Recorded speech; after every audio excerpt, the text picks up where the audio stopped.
4 سال مولا کائنات کی حکومت تھی. 4 سال میں مولا کائنات کہتے ہیں کہ پورے میری خلافت میں ایک بندہ ایسا نہیں ہے جو بھوکا سویا ہو یا جس کے سر پر چھت نہ ہو. 4 سال میں مولا کائنات نے اپنی حکومت کو اس منزل پہ پہنچا دیا.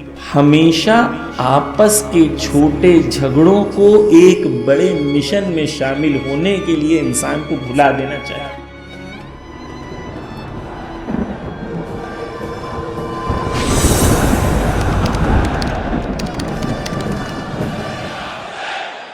اعوذ باللہ من الشیطان الرجیم. بسم اللہ الرحمن الرحیم.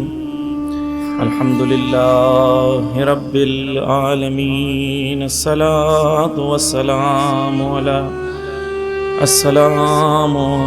علی محمد النبی الکریم وعلى أهل بيت الطيبين الطاهرين المظلومين المعصومين ولعن الله على أعدائهم أجمعين. أما بعد، قال الله في كتابه الكريم قد أفلح من زكاها. ایک صلوات پڑھ دے محمد وآل محمد.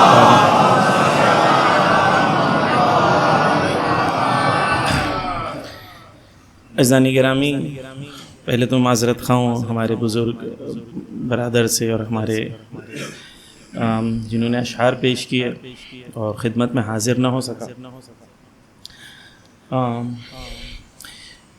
کچھ دیر آپ کی خدمت میں حاضر ہوں میں، جتنی دیر گفتگو ممکن ہے. سب سے پہلے یہ کہہ دوں کہ مجھے خطابت نہیں آتی، تو آپ جو ہے خطابت کی تمنا میں نہ بیٹھیں. یہاں کوئی اوپر نہیں اچھلے گا، کوئی نیچے نہیں ہوگا، کیونکہ وہ مجھے آتا نہیں ہے.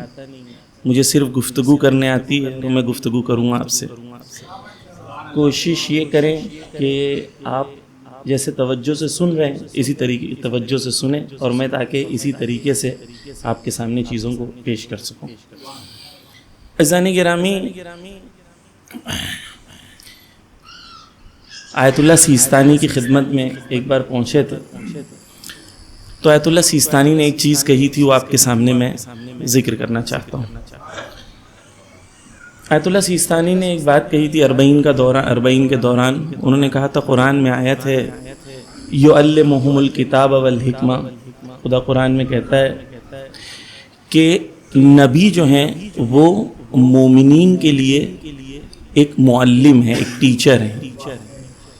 نبی کیا ہیں؟ علم دینے والے ہیں، کتاب کا اور حکمت کا. تو یہ آیت اللہ سیستانی کا ایکسپلینیشن ہے جو میں اپنی زبانی آپ کے سامنے پیش کر رہا ہوں. وہ کہتے ہیں کہ نبی کا کام امت کو علم اور حکمت دینا. ٹھیک ہے، تو نبی ہوئے ٹیچر اور ہم ہوئے اسٹوڈنٹ.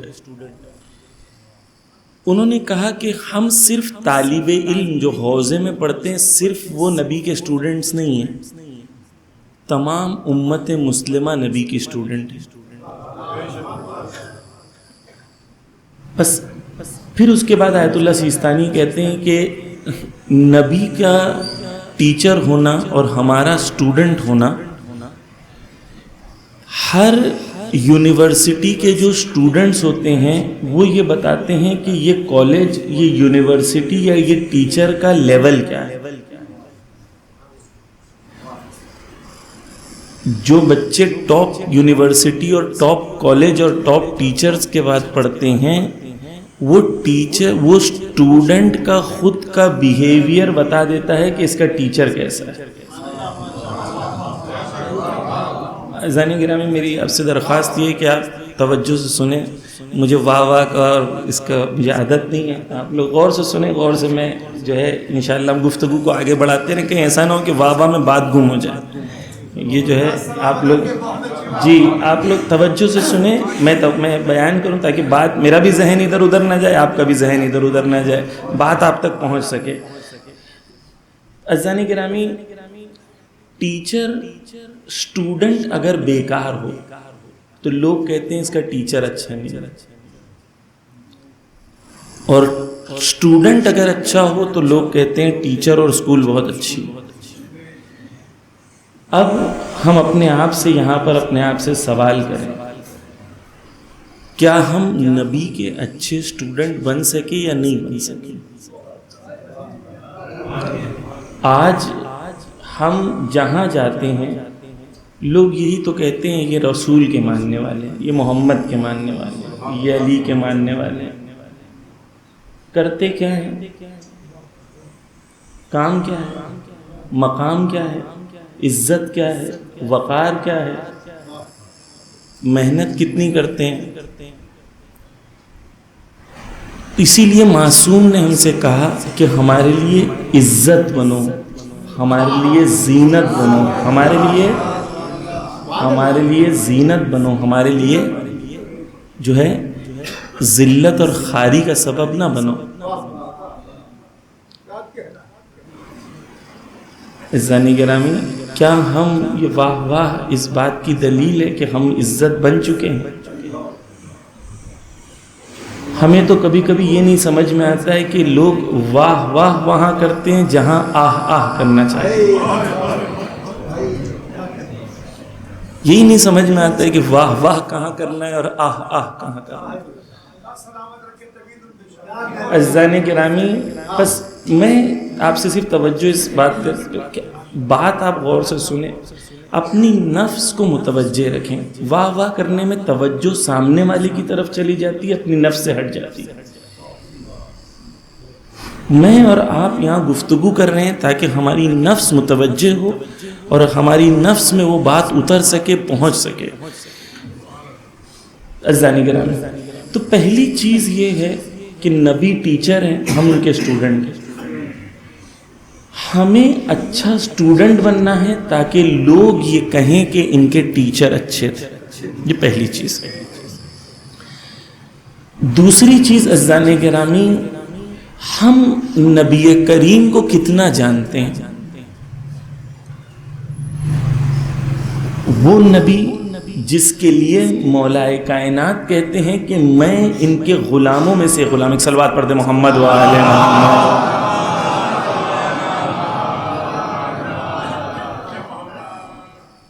وہ علی کہتے ہیں کہ میں ان کے غلاموں میں سے غلام. یعنی مولا کائنات کی تمام فضیلت اور عظمت کو اپنی نگاہوں میں رکھو, اور مولا کائنات افتخار اس بات پر کرتے ہیں کہ میں نبی کا غلام.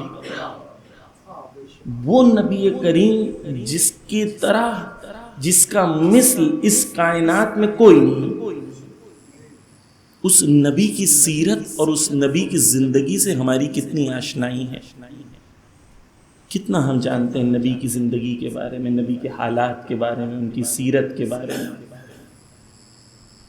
بس ہم مولا کائنات نہج البلاغہ میں کہتے ہیں سب سے بہترین علم وہ ہے جو انسان کو فائدہ پہنچائے, اور اس علم سے بچو جو تمہیں فائدہ نہیں پہنچاتا. اس لیے ہم نماز ظہرین کے بعد جو ہے دعا کے اندر جملہ ہے, خدایا مجھے اس علم سے دور رکھ جو علم نافع نہ ہو, فائدہ پہنچانے والا علم نہ ہو.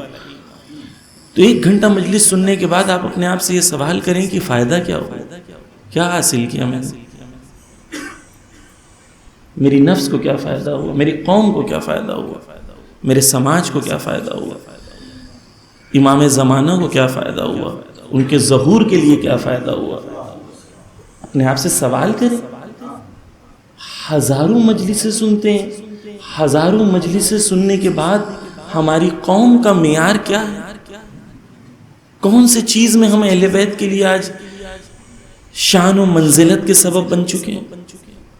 بس عزیزان گرامی, ہمیں اہل بیت کی سیرت کو پہچاننا ہے, نبی کی سیرت کو پہچاننا ہے, تاکہ ان کی سیرت سے ہم عزت و کمال کی منزلوں کو طے کر سکیں. یہ مجلسیں کانوں کے لیے نہیں ہیں, دل کے لیے. جو کان سے سنتے ہیں, ہزاروں مجلس سنتے ہیں, اثر نہیں ہوتا. ایک مجلس جو دل سے سنی جائے وہ اثر رکھتی ہے. بس عزیزان گرامی, نبی کے سیرت کو پہچاننے کی ضرورت ہے. اور یہ بات جوانوں سے خاص طور پہ میں کہہ رہا ہوں اپنے ذہن میں لکھ لیں کہ ہماری پستی کا، ہمارے ڈکلائن کا مین ریزن یہ ہے کہ ہم سیرت قرآن اور سیرت اہل بیت سے ہم دور ہو گئے، اور ہمارے عروج کا جو طریقہ ہے وہ یہ ہے کہ نبی اور آل نبی کی سیرت پہ پلٹنا۔ ہم کہیں اور جا کے کامیابی ڈھونڈ رہے ہیں، جبکہ کامیابی قرآن اور اہل بیت کی تعلیم میں ہے، ہم ان سے دور ہو گئے۔ عزیزان گرامی، رسول کی زندگی میں انشاءاللہ 2 حصوں میں اپنی گفتگو کروں گا۔ پہلا ہے تاریخ سے ریلیٹڈ اور دوسرا ہے سیرت سے ریلیٹڈ۔ تاریخ اور سیرت میں فرق ہوتا ہے۔ مثال کے ذریعے سے میں آپ کو بات بتا دوں،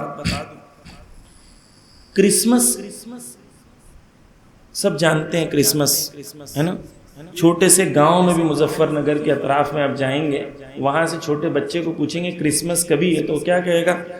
25 دسمبر ہے نا۔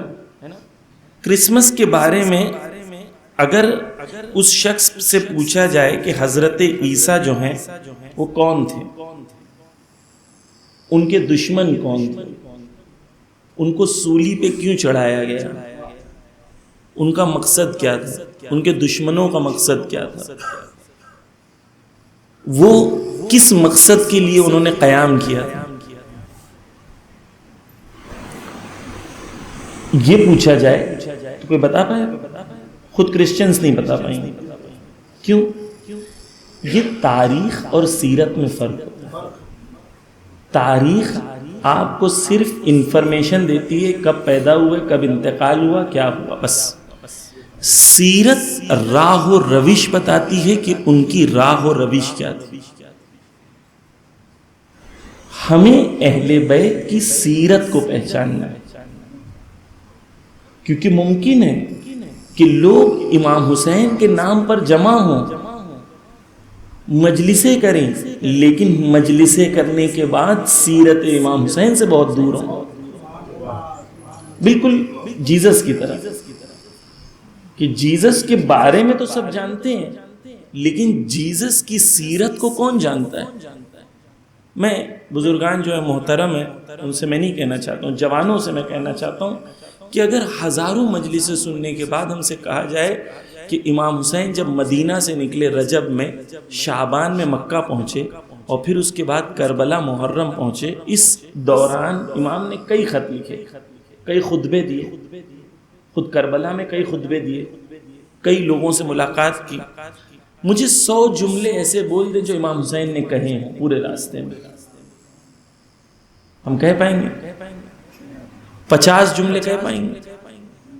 20 کہہ پائیں گے؟ 10 کہہ پائیں گے؟ اگر نہیں کہہ پائیں گے تو کیوں نہیں کہہ پائیں گے؟ یہ ہزاروں مجلسیں سننے کے بعد سیرت حسین سے ہم کتنے قریب ہو سکیں؟ عزیزان گرامی، یہ مجلس کیوں برپا کی جاتی تھی؟ یہ مجلس اس لیے برپا کی جاتی تھی کہ امام حسین نے کربلا میں کہا حل من ناصر ینصرنا، ہے کوئی میری مدد کرنے والا؟ اور کوئی نہیں آیا۔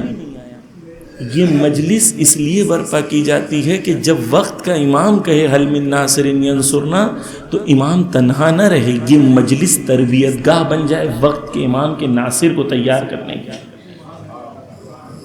کتنا تیار؟ محرم ختم ہو گیا، 40 ختم ہو گئی، 28 صفر آ گئی، 9 ربیع الاول آنے والا ہے۔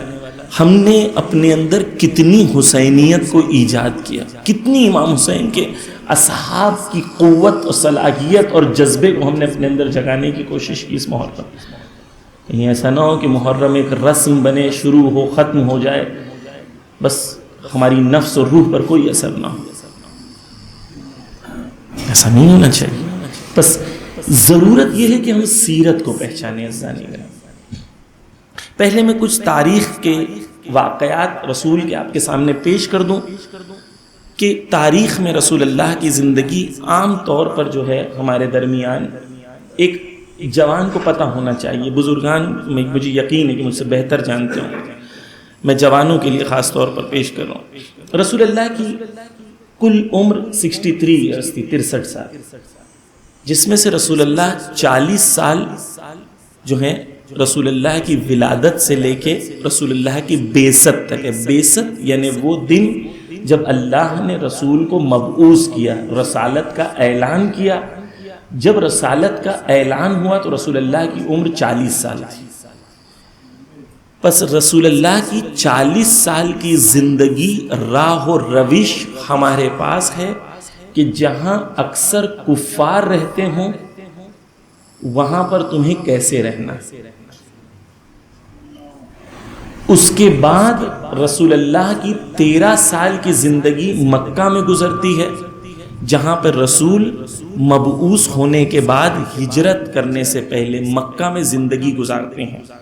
جب رسول اللہ مکہ میں زندگی گزارتے ہیں تو وہ عمر کتنی ہے رسول اللہ کی؟ یعنی وہ 53 ایئرس ہے رسول اللہ.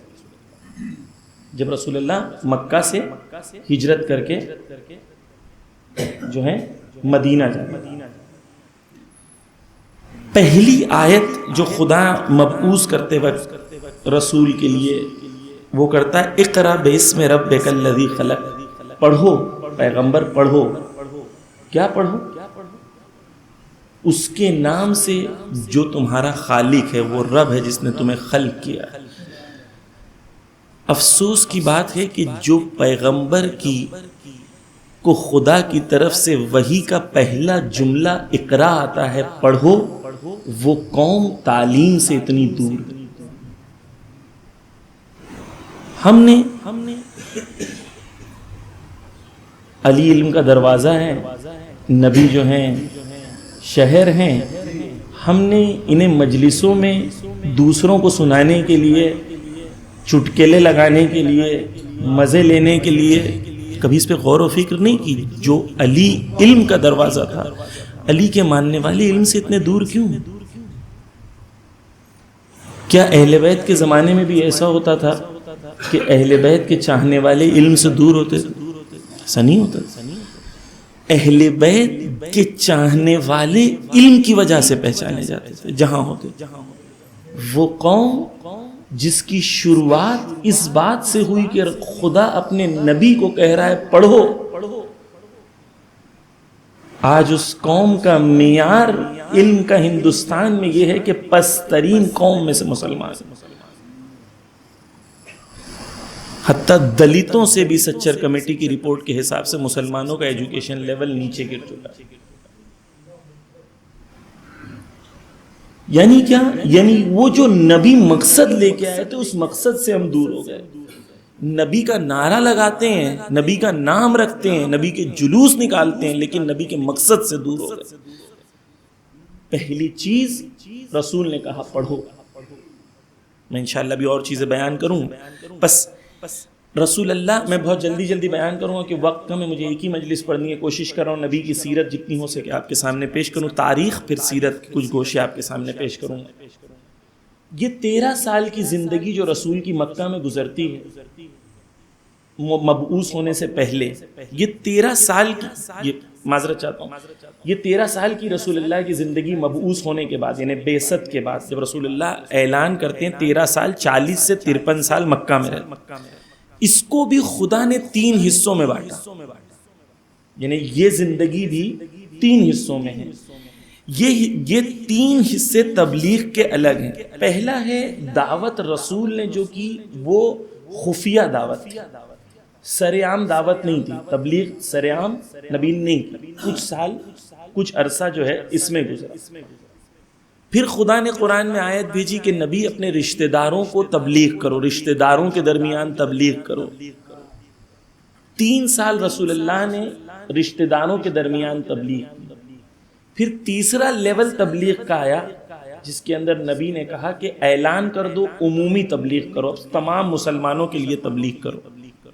یہ 13 سال رسول اللہ کی زندگی کے، یہ امت مسلمہ کو یہ سکھاتے ہیں کہ دیکھو امت، ہر جگہ جذبات سے فیصلہ نہیں کیا جاتا.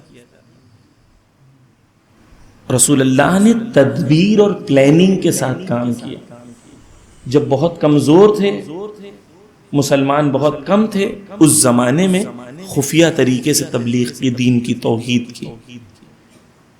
تھوڑے مسلمان بڑھے، پھر رشتہ داروں میں، پھر تھوڑے رشتہ دار بڑھے، اس کے بعد رسول اللہ نے مکہ میں کھلے عام اعلان کیا۔ یہ 13 سال کی زندگی رسول کی جو ہے وہ خصوصاً جوانوں کے لیے بہت اہم ہے جو ہندوستان میں مومنین رہتے ہیں، کیونکہ ہمارے حالات ابھی اتنے سخت نہیں ہوئے ہیں، لیکن ہمارے حالات اس زمانے سے بہت نزدیک ہیں۔ جو ہمارے ساتھ آج ہو رہا ہے رسول کے ساتھ ہو چکا، رسول کے صحابی اور اہل بیت کے ساتھ ہو چکا، لیکن جیت رسول کی ہوئی تھی، اور جیت ہندوستان میں بھی آخر میں ہماری ہوگی۔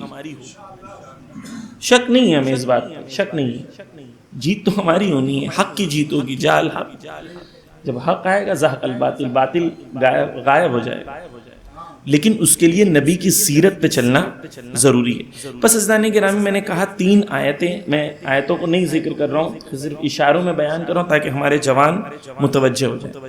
جب رسول کھل کے تبلیغ کا اعلان کرتے ہیں رسول، تو دشمن جو اس وقت کے مکہ کے بڑے بڑے قبیلوں کے سردار تھے،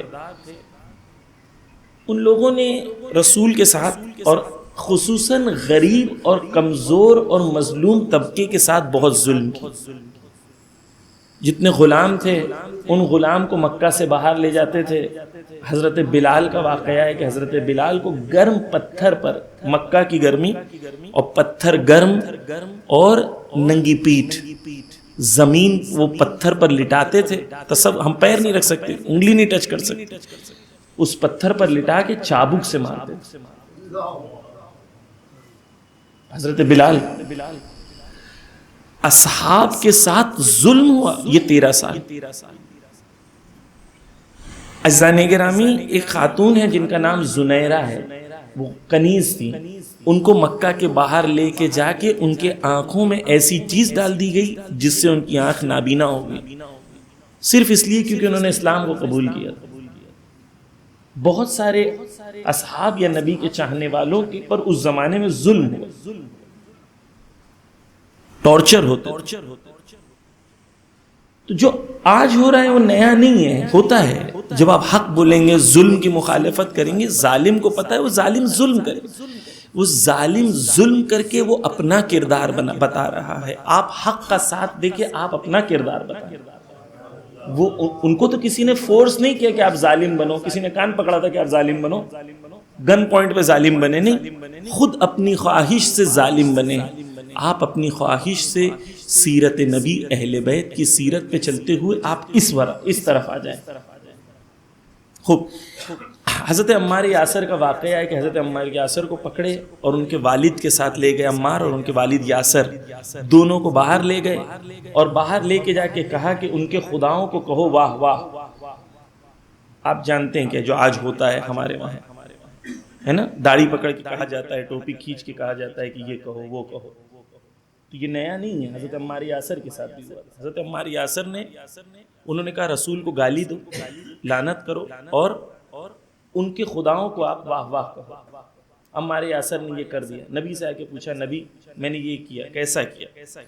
نبی نے کہا بالکل صحیح کیا، کیونکہ تقیہ دین کا حصہ ہے، اور جہاں تمہیں جان بچانے کی ضرورت ہو وہاں تقیہ کرنا تمہارے اوپر واجب۔ حضرت عمار یاسر کا واقعہ قرآن میں ملتا ہے، اور قرآن میں ایک آیت بھی نازل ہوئی جہاں پر خدا نے حضرت عمار یاسر کی اس سورہ نحل کی آیت نمبر 106 نازل ہوتی ہے، جہاں پر خدا تائید کرتا ہے اس بات کی کہ اگر ظالم تم پہ زبردستی تم کو اگر تمہیں کفر پر مجبور کر رہا ہے تو وہاں پر تمہارے اوپر کوئی خطا نہیں ہے۔ خدا نے حضرت عمار یاسر کی اس بات کی تائید کی۔ واضح ہے زانی گرامی، تو جو ماحول ہمیں لگ رہا ہے کہ مولانا بہت سختیاں ہیں، مولانا آپ نہیں جانتے، آپ نہیں جانتے، میں کہتا ہوں آپ نہیں جانتے، ہم سب جانتے ہیں، ہم جانتے ہیں، لیکن ہم یہ بھی جانتے ہیں کہ ظالم ہمیشہ باطل کی طاقت کے اوپر بھروسہ کرتا ہے، اور مومن ہمیشہ خدا کی طاقت کے اوپر بھروسہ کرتا ہے۔ جو خدا کی طاقت کے اوپر بھروسہ کرتا ہے وہ سامنے والے کو سمجھتا ہے یہ بے وقوف ہے، خدا سے لڑ رہا ہے، خدا کی طاقت کا کوئی مقابلہ ہے۔ وہ خود کو کمزور سمجھتا ہے جس کے پشت پہ خدا کا سہارا اسے نظر نہیں آتا۔ اور جس کے پشت پہ اسے خدا کا سہارا نظر آئے وہ کسی سے ڈرتا نہیں۔ پس عزیزان گرامی، مکہ کے حالات کو اگر آپ سٹڈی کریں گے اور قرآن کی ان آیتوں پر توجہ کریں گے جن آیتوں میں مکہ کے حالات کا ذکر ہوا ہے، تو آپ کو لگے گا کہ آپ آج مکہ میں ہیں، اور آپ کے ایمان تازہ ہوگا کہ آج میں ان میں سے ہوں جو نبی کی سیرت پر اس حالات پہ چل رہا ہے۔ تو یہ 13 سال کے اندر عجیب عجیب قسم کے ٹارچر ہوئے۔ 7 سے لے کے 10 بعثت، 3 سال نبی کے ایسے گزرے جہاں شیب ابی طالب میں مسلمان رہے۔ حالت ایسی تھی کہ ایک کھجور ہوتا تھا، 40 مومن ایک کھجور کو چوستے تھے اور ایک دوسرے کو دیتے تھے تاکہ وہ ایک کھجور سے اتنی طاقت رہے تاکہ زندہ رہ سکے۔ یہ شیب ابی طالب کا زمانہ ہے۔ حضرت زہرا سلام اللہ علیہا، اللہم صلی علی محمد، ان کی عمر مبارک 2 سال تھی جب وہ شیب ابی طالب میں گئیں، اور جب باہر آئیں تو ان کی عمر مبارک 5 سال تھی۔ بچپن حضرت زہرا نے مشکلوں میں، ایسی مشکلوں میں گزارا۔ ہمارے اوپر تھوڑی سی مشکل آتی ہے تو ہم پتہ نہیں ہمیں کیا ہو جاتا۔ خدا نے کوئی کانٹریکٹ لکھ کے بھیجا ہے آپ کو کہ مشکل نہیں آئے گی؟ ہے کوئی کانٹریکٹ کسی کے پاس؟ بلکہ خدا نے قرآن میں کہا ہے الذی خلق الموت والحیات لیبلوکم ایکم احسن عملا۔ خدا قرآن میں کہتا ہے میں نے موت اور حیات کو اس لیے خلق کیا ہے تاکہ تمہارا امتحان کروں، بلاؤں میں ڈالوں، تاکہ پہچان سکے کہ تم میں سے سب سے بہتر لوگ کون ہو۔ مولا کائنات نہج البلاغہ میں کہتے ہیں کہ کوئی انسان یہ دعا نہ کرے کہ خدا مجھے بلاؤں میں مت ڈال، کیونکہ ممکن نہیں ہے کہ انسان ہو اور بلائیں نہ ہو، ممکن نہیں ہے۔ تو پس ہمیں مشکلات آئیں گی، لیکن ہمیں اپنے آپ کو، اپنی نفس کو ان مشکلوں سے لڑنے کے لیے تیار کرنا ہو۔ اور وہ کہاں سے تیاری ہوگی؟ سیرت رسول، سیرت علی، سیرت حسین، اہل بیت کی سیرت سے۔ پس عزیزان گرامی، میں بہت جلدی آپ کے سامنے اس بات سے عبور کرتا ہوں کہ 7 سے 10 بعثت جو ہے وہ رسول اللہ کا سختیوں میں گزرتا ہے، اور پھر اس کے بعد جو ہے شیب ابی طالب کا واقعہ بھی گزرتا ہے۔ اس کے بعد جو ہے ہجرت کا واقعہ آتا ہے کہ ہجرت ہوتی ہے اور رسول جو ہیں ہجرت کرتے ہیں۔ ایک چیز میں بیان کرنا چاہتا ہوں، مجھے یہاں کے بارے میں پتہ نہیں اور مجھے کسی نے بتایا نہیں ہے، تو کیونکہ کہیں جاتے تو لوگ سوچتے ہیں مولانا اس پارٹی کے، اس پارٹی کے۔ ہم کسی پارٹی کے نہیں ہیں، ہم صرف اللہ کی پارٹی اور حسین کی پارٹی کے ہیں۔ ہم کسی پارٹی کے نہیں، صرف حسین کی پارٹی کے، حق کی پارٹی کے۔ عزیزان گرامی توجہ کیجیے، اوس اور خزرج، خصوصاً جوانوں سے میں کہوں گا کیونکہ ہماری امید جوانوں سے، کل آپ کا ہے، فیوچر آپ کا ہے۔ امام حسن علیہ السلام کہتے ہیں کہ ہر جوان جو ہے وہ اپنے آپ کو فیوچر لیڈر سمجھے، کیونکہ کل قوم کی بھاگ دوڑ آپ کے ہاتھ میں ہوگی۔ اپنی تربیت ایسے کرو جیسے کہ ایک لیڈر اپنی تربیت کرتا ہے۔ آپ کو فیوچر بنانا ہے۔ اوس اور خزرج یہ 2 قبیلے تھے، دونوں مدینہ میں رہتے تھے اور دونوں آپس میں لڑتے تھے، دونوں آپس میں لڑتے تھے اور سالہا لڑتے رہے۔ شروعات جنگ کی ایسی ہوئی تھی کہ ایک گائے یا کوئی ایک جانور جو ہے ایک کا دوسرے کے کھیت میں آ گیا، وہ کہتا ہے کہ بھائی تم جانور میرے کھیت میں آ گیا، یہ میرا مہمان ہے، میں نہیں چھوڑوں گا، تو میں اس کو مارنے نہیں دوں گا۔ وہ کہتا ہے نہیں، یہ میرا شکار ہے، تمہارے وہاں ہے، میں تو ماروں گا۔ وہ ایک جانور کے قصے میں جھگڑا شروع ہوا تھا، نسل در نسل ایک دوسرے کو قتل کر رہے تھے۔ شروعات دیکھیں بہت سارے جھگڑوں کی، اتنی کیا کہوں میں، لفظ نہیں ہے میرے پاس، اتنی چھوٹی اور اتنی ناکارہ بات سے قومیں لڑ رہی ہوتی ہیں کہ انسان تعجب کرتا ہے کہ یہ بات لڑنے کی بھی ہے، لیکن سالوں سال اس پہ لڑائی ہو رہی ہوتی ہے، جنگ ہو رہی ہوتی ہے، کیونکہ پہلے ایک ایشو پہ شروع ہوتی ہے، بعد میں نفس شامل ہو جاتا ہے، بعد میں لڑائی ایگو کی ہوتی ہے، بعد میں ایشو کی لڑائی نہیں ہوتی، ایگو کی لڑائی ہوتی ہے۔ اوس و خزرج کیا کرتے ہیں؟ آپس میں لڑتے ہیں۔ جب انہیں پتہ چل جاتا ہے آپس میں لڑائی کر کے ہمارا کوئی فائدہ نہیں ہے تو نبی کے پاس آتے ہیں، اور نبی کے پاس آ کے کہتے ہیں کہ بھائی ہماری صلح کرا۔ خود رہتے ہیں مدینہ میں، انہیں پتہ چلتا مکہ میں ایک نبی آئے ہیں، آتے ہیں صلح کرانے کی۔ توجہ چاہوں گا، دونوں اپنے آپسی جھگڑے کو نبی کے مشن میں شامل ہونے کے لیے خود کے جھگڑوں کو بھلا دیتے. ہمیشہ آپس کے چھوٹے جھگڑوں کو ایک بڑے مشن میں شامل ہونے کے لیے انسان کو بھلا دینا چاہیے.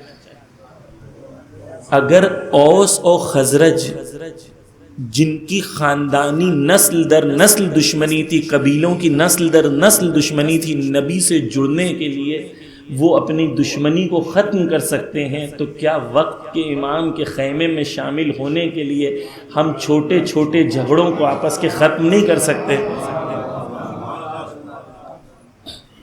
سبحان اللہ. انشاءاللہ عمل میں کتنا آئے گا وہ پتہ چلے گا. کہ امام حسین علیہ السلام کہتے ہیں کہ دو مومن میں اگر اختلاف ہو، جو پہل کرے اختلاف ختم کرنے کے لیے جنت میں وہ پہلے جائے. ہم میں سے کون ہے آج رات کے بعد جنت جانے والا پہلا؟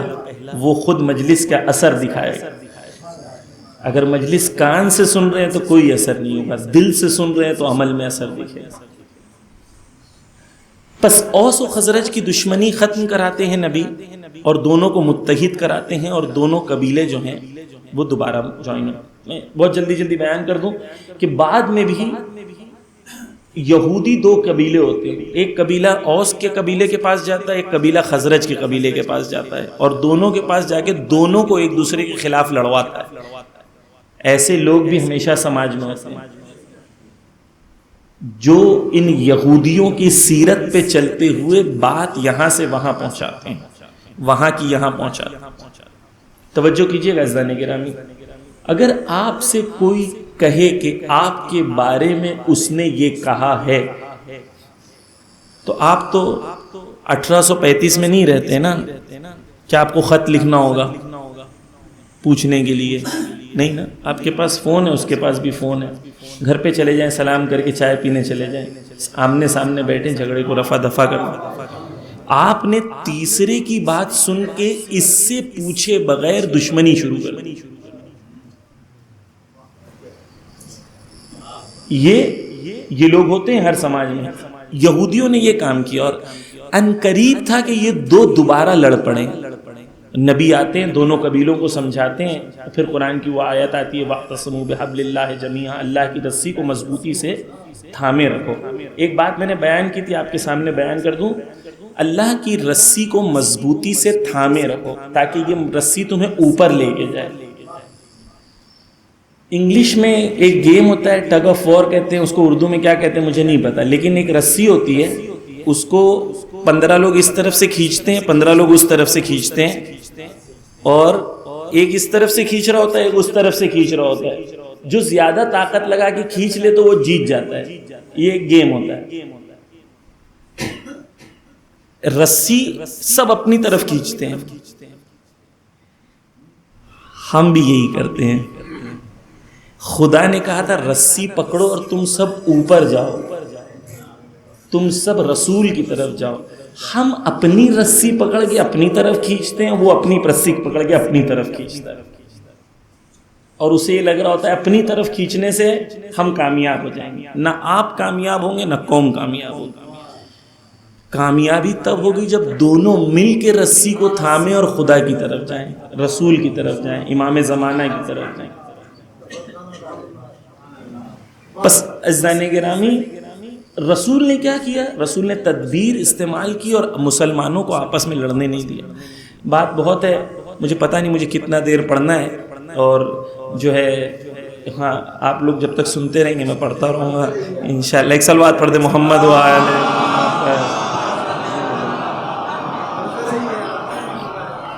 انشاءاللہ.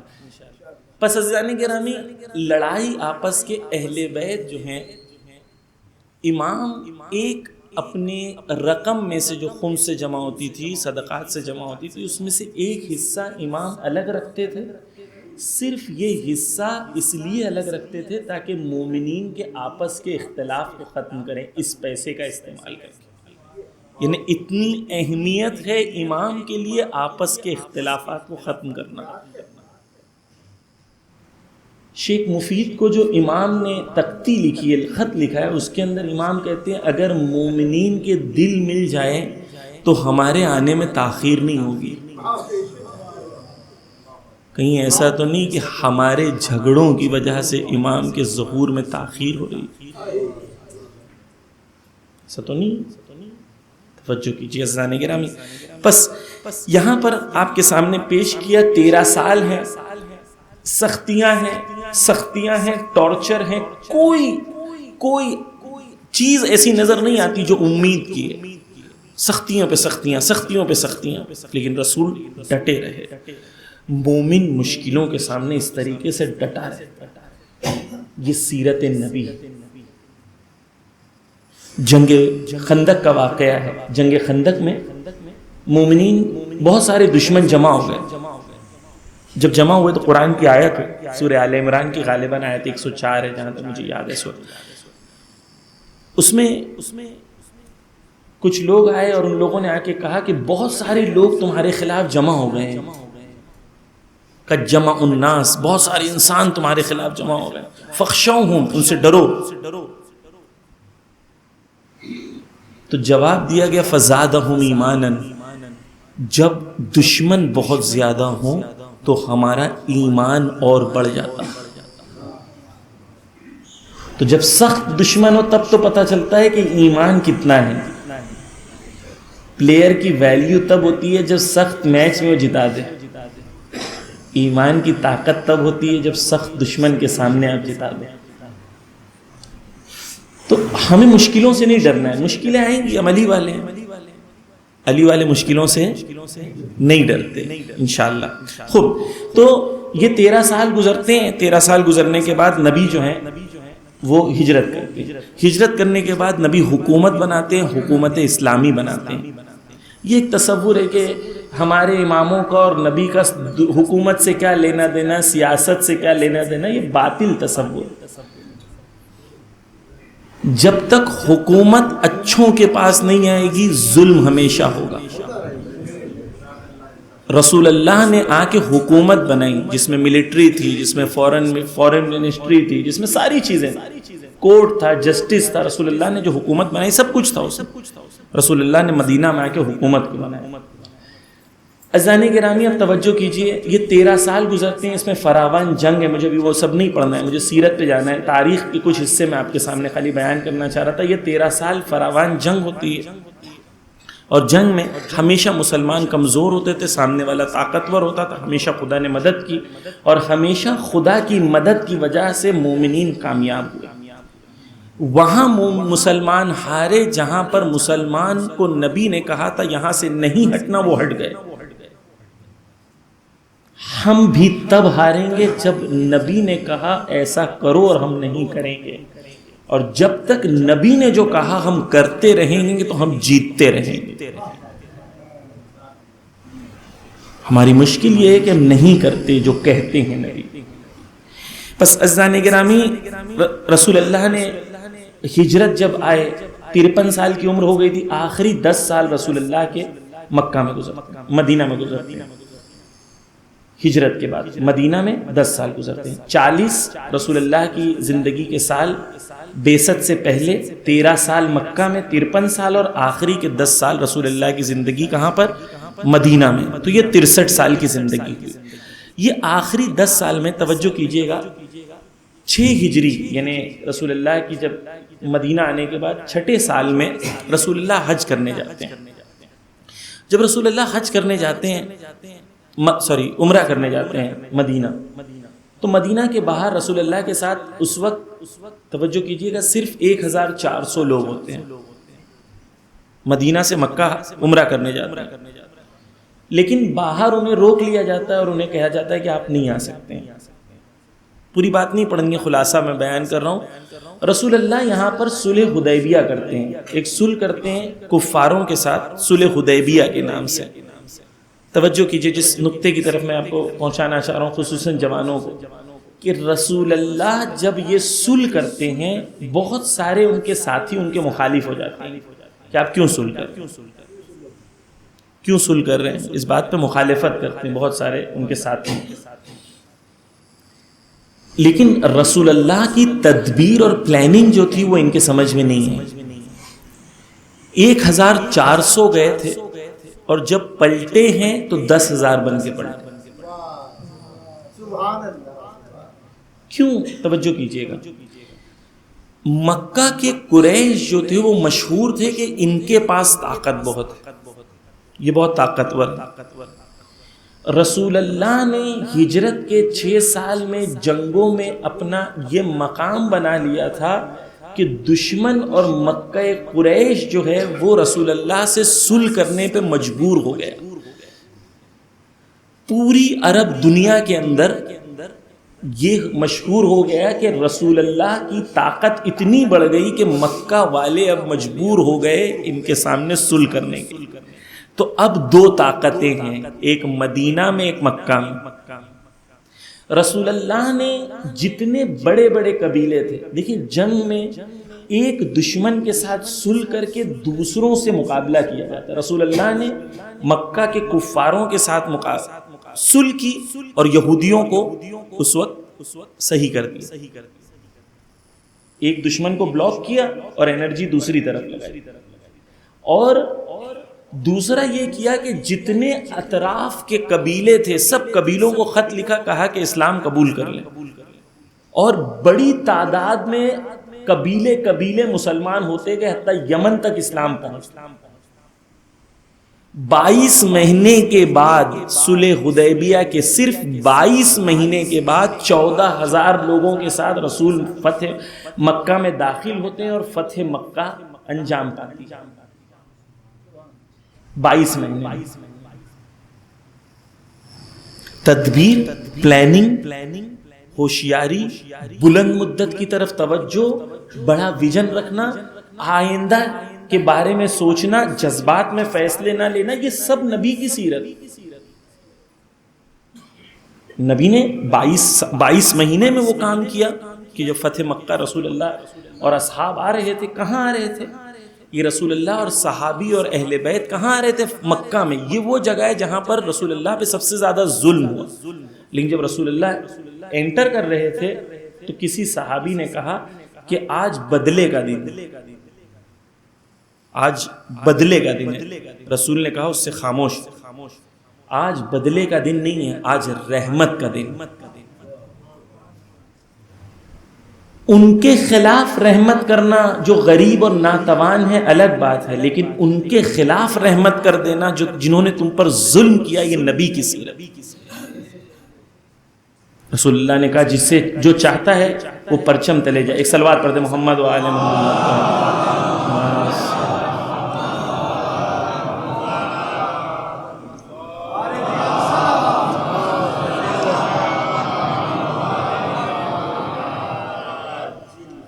پس ازانی گرامی، رسول نے یہ 22 مہینے میں فتح مکہ کو انجام دیا اور پھر اس کے بعد جو ہے 8 ہجری میں فتح مکہ ہوتی ہے اور 10 ہجری میں رسول اللہ آخری حج کے لیے آتے ہیں جہاں غدیر ہوتی ہے اور ولایت کا اعلان کرتے ہیں. بس رسول اللہ کی زندگی کے اندر ہم دیکھتے ہیں کہ حضرت فاطمہ الزہرا سلام اللہ علیہا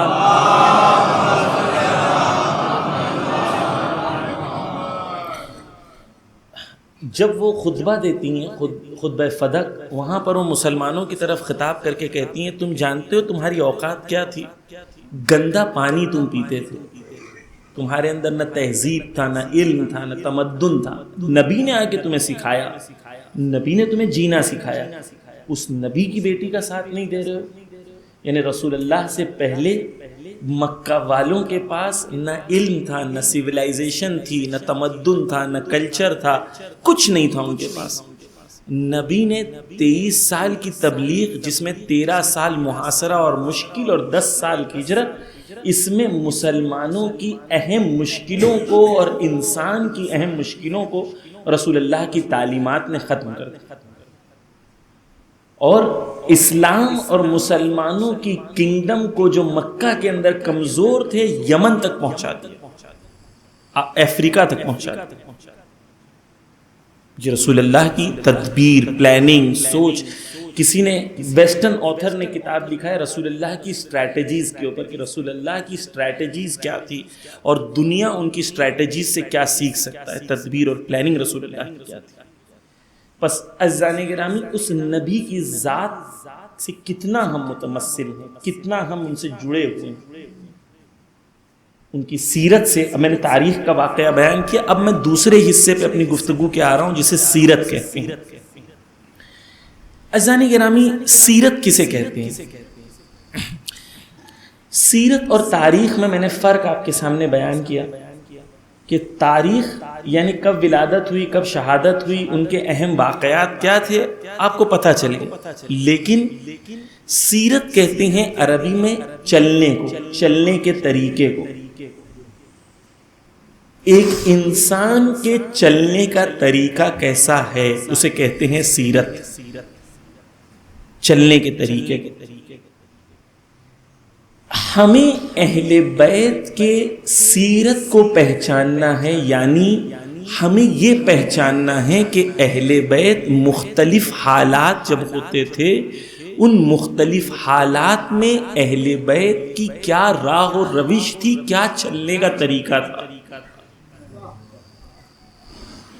اہل سنت کے وہاں جو سیرت ہے وہ صرف 23 سال کی ہے، رسول کی سیرت. شیعوں کا افتخار یہ ہے کہ شیعوں کے پاس 250 سالہ سیرت ہے معصومین.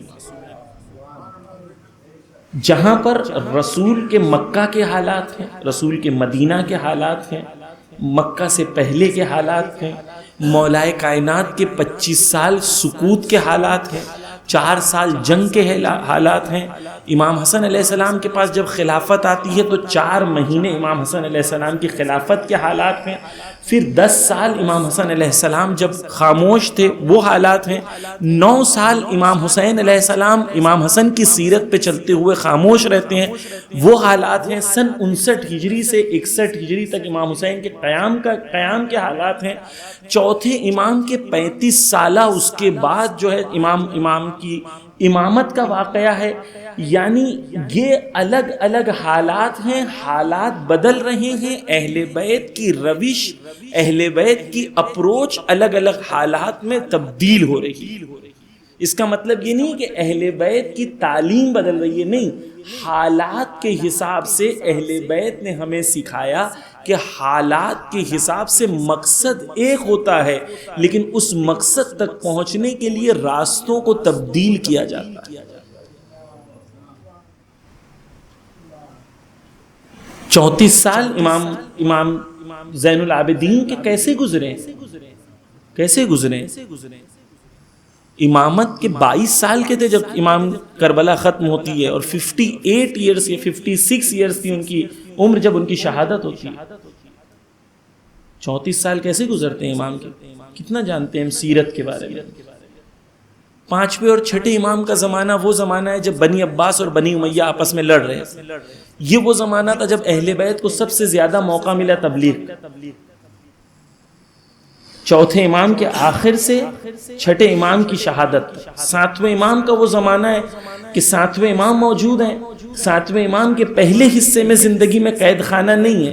4 خلیفہ ان کے زمانے میں گزرے ہیں 7ویں امام کے، اور 4 خلیفہ ان کے زمانے میں آخری کے 2 خلیفہ بہت ظالم تھے، انہوں نے بہت ظلم کیا ان کے. 8ویں امام کو ولی عہدی پہ لایا گیا. 9ویں 10ویں اور 11ویں اماموں کو شیعوں سے دور کر دیا گیا. خصوصاً 10ویں اور 11ویں اماموں کے زمانے میں امام کو ملٹری کی چھاونی میں رکھا جاتا تھا تاکہ مومنین سے مل نہ سکے. یہ 250 سالہ زندگی امام کی سیرت ہے، رسول اور اہل بیت کی سیرت ہے، جن سے ہمیں درس لے کے اپنی زندگی، اپنی قوم کا ویژن، پلان اور تدبیر بنانی ہے. ہم نے عزیزان گرامی سیرت پہ توجہ ہی نہیں. بہت معذرت کے ساتھ، بزرگان کے ساتھ، ہم نے انٹرٹینمنٹ بنا دیا ہے. ہم مزہ لینے آتے ہیں، دوسروں کو چڑھا کے مزہ لینے آتے ہیں. ہماری مجلس کا اکثر وقت دوسروں کو چڑھانے میں گزر جاتا ہے. جو یہاں موجود ہوتے ہیں ان کے لیے مجلس پڑھی نہیں جاتی، اور جن کے لیے پڑھی جاتی ہے وہ یہاں موجود نہیں ہوتی.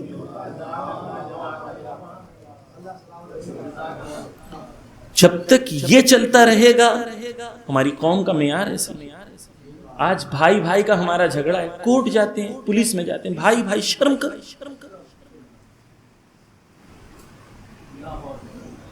خدا نے قرآن میں منع کیا ہے کہ اپنے فیصلوں کے لیے ان کے پاس نہ جاؤ جو خدا اور رسول پر ایمان نہیں رکھتے.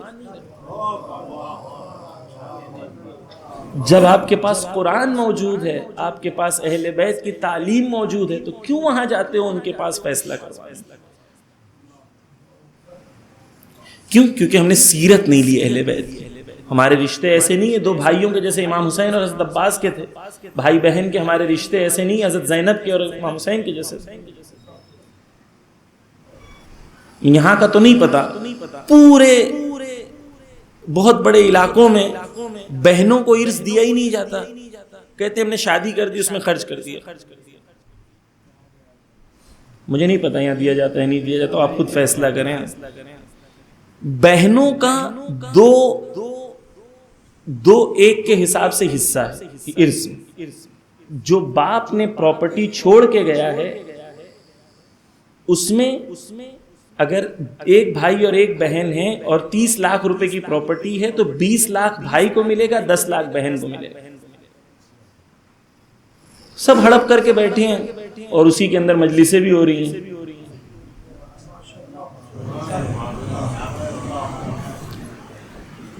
عزیزان گرامی، دین آیا اس لیے ہے تاکہ ہمارے مسئلوں کو حل کریں.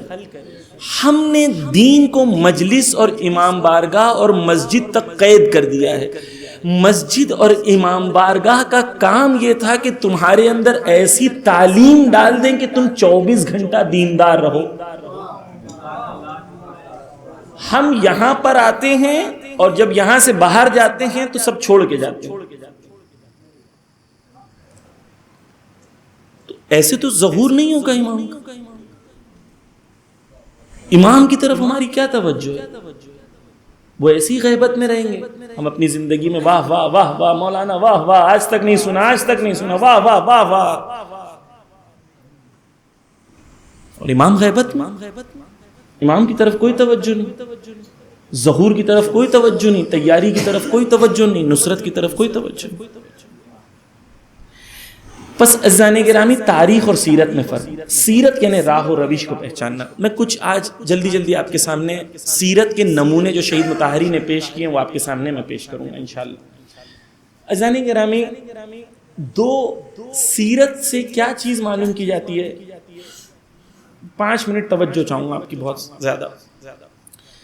کسی کی راہ و روش سے آپ کو یہ پتا چلتا ہے کہ اس کی زندگی سے کیا اصول کو ہم حاصل کر سکتے ہیں، کن اصولوں کو اہل بیت کی زندگی سے ہم لے سکتے ہیں اور ان اصولوں کی بنیاد پر ہم اپنی زندگی کو بسر کر سکتے ہیں. وہ کون سے اصول؟ رسول اللہ جب مکہ میں تھے دشمن انہیں صادق اور امین کہتے تھے. ایک اصول جو رسول دینا چاہتے ہیں کہ جس قوم میں رہو اگر تم کم ہو اپنے کردار کو ایسا بناؤ کہ لوگ تمہیں دیکھ کے کہیں تم صادق اور امین ہیں. ایسے لوگ، ابھی میں ایک جگہ مجلس پڑھ رہا تھا، ایک شخص ہیں وہ دہلی میں پورے ایسٹ دہلی کے بڑی پوزیشن پہ تھے. میں پوزیشن بولوں گا تو شاید آپ لوگ کے ذہن میں آ جائے. ان کے ایک لیٹر پر ایک سائن سے کروڑوں روپے کی ڈیل ہوتی تھی. ایک سائن سے سب سے بڑی پوزیشن تھی. وہ کہتے ہیں میں نے 35 سال نوکری کی اتنی ہائی پوزیشن پہ، لیکن دہلی میں گھر خرید نہیں سکا کیونکہ ایک پیسے کا کرپشن میں نے زندگی میں نہیں کی. یہ ہوتے ہیں علی کے نوکر. نعرے لگانے والے اور ہوتے ہیں، عمل کرنے والے اور ہوتے ہیں. 35 سال انہوں نے کہا، اور پھر کہتے ہیں کہ خدا نے مجھے اس کا اجر یہ دیا کہ آج میرے تمام بچے تعلیم کی اس منزل پر ہیں کہ مجھے زندگی میں کوئی مشکل نہیں. ہیں ایسے، ایک نہیں بہت ہیں علی کے ماننے والے. غیبت میں جس آفس میں آپ جاؤ آپ کو دیکھ کے لوگ کہیں کہ یار یہ کون ہیں، کون سے امام کے ماننے والے ہیں جو اتنے سچے ہیں. ہم ان کی طرح بن جاتے ہیں. جب ہم ان کی طرح بن جاتے ہیں تو ہم کتنا بھی کہیں مولا علی نے یہ کہا تو وہ کہیں گے پہلے تم تو عمل کرو بعد میں مجھے کہو. یہ ہائے کیوں ہے، کیوں ہے؟ بس عزیزان گرامی یہ کیوں ہے؟ کیونکہ ہم نے سیرت پہ توجہ نہیں کی، سیرت کی طرف ہماری توجہ نہیں. سیرت صداقت ہے، ایک جھوٹ ہے. میں ایک چیز بیان کرنا چاہتا ہوں کہ ہندوستان کی سیاست میں ایک اصلی مشکل جو ہے وہ یہ ہے. پارٹی کی بات نہیں کر رہا ہوں، پارٹی سے اوپر بات کر رہا ہوں. یہاں پر یہ مانا جاتا ہے کہ اگر تمہارا ہدف نیک ہے تو نیک ہدف کو حاصل کرنے کے لیے اگر غلط راستے کو استعمال کیا جائے تو کوئی حرج نہیں ہے. یہ اصل غدر ہے، دھوکہ. یعنی لوگوں کو دھوکہ دیا جا سکتا ہے ایک بیٹر بینیفٹ کے لیے، ایک لارجر بینیفٹ کے لیے، ایک بڑے فائدے کے لیے. جو قوم اس بات کو مان لے کہ اچھے ہدف کے لیے دھوکہ دینے میں کوئی بری بات نہیں ہے، وہ قوم کے ساتھ ہمیشہ دھوکہ ہوگا. کیوں؟ کیونکہ وہ خود ہی مانتے ہیں اس بات کو کہ دھوکہ دیا جا سکتا ہے. اور ان کا لیڈر جب ان کو دھوکہ دیتا ہے تو وہ بھی کہتے ہیں ٹھیک ہے دھوکہ دے رہا ہے لیکن مقصد نہیں ہے. توجہ ہے. اب سنیں، رسول اللہ کی زندگی کے اندر ایک اصل جو تھا وہ دھوکے سے بچنا تھا اور دھوکے سے بچانا. رسول اللہ کے بیٹے کا انتقال ہوتا ہے، رسول اللہ دفن کرنے جاتے ہیں. جب رسول اللہ دفن کرنے جاتے ہیں تو بادل گرجنے لگتے ہیں. جب بادل گرجتے ہیں اور آندھیوں کے آثار آتے ہیں تو پورے مدینہ میں یہ ہو جاتا ہے کہ رسول اللہ کے بیٹے کی وجہ سے جو ہے آندھیاں آ رہی ہیں. رسول اللہ سب کو مسجد میں جمع کرتے ہیں اور مسجد میں جمع کرنے کے بعد کہتے ہیں کہ میرے بیٹے کی موت کا اس آندھی سے کوئی لینا دینا نہیں. کیا نقصان تھا؟ کوئی نقصان تھا؟ لیکن رسول اللہ یہ روش دینا چاہتے تھے، دیکھو دھوکے کے ذریعے سے کسی کی ہدایت مت کرنا، کیونکہ آج تم نے دھوکہ دے کے ہدایت کیا ہے، کل کوئی دھوکہ دے کے گمراہ بھی کر دے. ہندوستان کی اصلی سیاسی فکری مشکل کے اندر سے بنیادی جڑیں جس کے اندر تمام مشکلوں کی چھپی ہوئی ہیں وہ جھوٹ، مکر اور دھوکہ ہے. اور یہاں پر اسے چانکیہ کہا جاتا ہے جو سب سے زیادہ دھوکہ دے گا. توجہ کیجیے، سب سے زیادہ دھوکہ دینے والے کو سب سے عقل مند سمجھا جاتا ہے. رسول اللہ اس لیے آئے تھے تاکہ انسانوں کو سکھا سکیں، توجہ چاہوں گا پوری عزیزان گرامی، انسانوں کو سکھا سکیں کہ اچھے لوگ اچھی سیاست کر سکتے ہیں اور سیاست میں دھوکہ دینا ضروری نہیں ہے. رسول اللہ نے کر کے بتایا، مولا کائنات نے کر کے بتایا. 4 سال مولا کائنات کی حکومت تھی. 4 سال میں مولا کائنات کہتے ہیں کہ پورے میری خلافت میں ایک بندہ ایسا نہیں ہے جو بھوکا سویا ہو یا جس کے سر پر چھت نہ ہو. 4 سال میں مولا کائنات نے اپنی حکومت کو اس منزل پہ پہنچا دیا. تو اگر ایک قوم یہ بات مان لے، میں تمام ہندوستانیوں کی بات کر رہا ہوں، امریکہ کی سیاست میں مولانا یہ سب سیاست کی منبر سے کیوں باتیں کر رہے ہیں؟ کیونکہ ہم یہ مانتے ہیں کہ دین ہمارا سیاست سے جدا نہیں ہے. وہ سیاست جو معاویہ والی ہے ہم اسے ختم کرنا چاہتے ہیں، اور وہ سیاست جو علی والی ہے وہ ہم غالب کرنا چاہتے ہیں. امریکہ میں بل کلنٹن ایک پریزیڈنٹ تھا. بل کلنٹن کے اوپر الزام لگا, توجہ چاہوں گا عزیزان گرامی, بل کلنٹن کے اوپر ایک الزام لگا کہ اس کی ایک سٹاف تھی جس کے ساتھ اس کے غیر مشروط روابط تھے, extra marital affairs. Bill Clinton کے اوپر اس نے کہا نہیں تھا. کورٹ میں گیا, کیس ہوا. توجہ چاہوں گا عزیزان گرامی, کورٹ میں اس بات پہ کیس نہیں ہو رہا تھا کہ تمہارا افیئر تھا یا نہیں تھا, وہ کہتے ہیں آپ کی پرسنل زندگی, ہم اس کے بھی مخالف ہیں. لیکن کورٹ میں اس بات پہ کیس ہوا کہ تم نے جھوٹ بولا ہے یا نہیں بولا. اور ویسٹ کی دنیا میں اگر ایک بار ثابت ہو جائے کہ ایک لیڈر نے ایک جھوٹ بولا ہے سرے عام, تو اس کا کریئر ختم ہو جاتا ہے, کیونکہ قانون ہے کہ آپ نے ایک بار جھوٹ بولا ہے, ثابت ہو گیا ہے, اب کیا پروف ہے کہ جو آپ اب بول رہے ہیں وہ سچ ہے. قانون ہے نا کہ ایک بار کورٹ میں بھی ایسے ہی ہے, اگر ایک گواہ جو ہے ایک بار جھوٹ بول دے تو اس کی گواہی اگلی بار قبول نہیں ہوتی. کیوں؟ کیونکہ اس کا جھوٹ بولنا ثابت ہو چکا ہے, اب سچ بولنا ثابت کرنا ہوگا. لیکن ہمارے یہاں جو جتنا جھوٹ بولتا ہے, جو جتنی مکاری کرتا ہے, وہ اتنا زیادہ اچھا مانا جاتا ہے.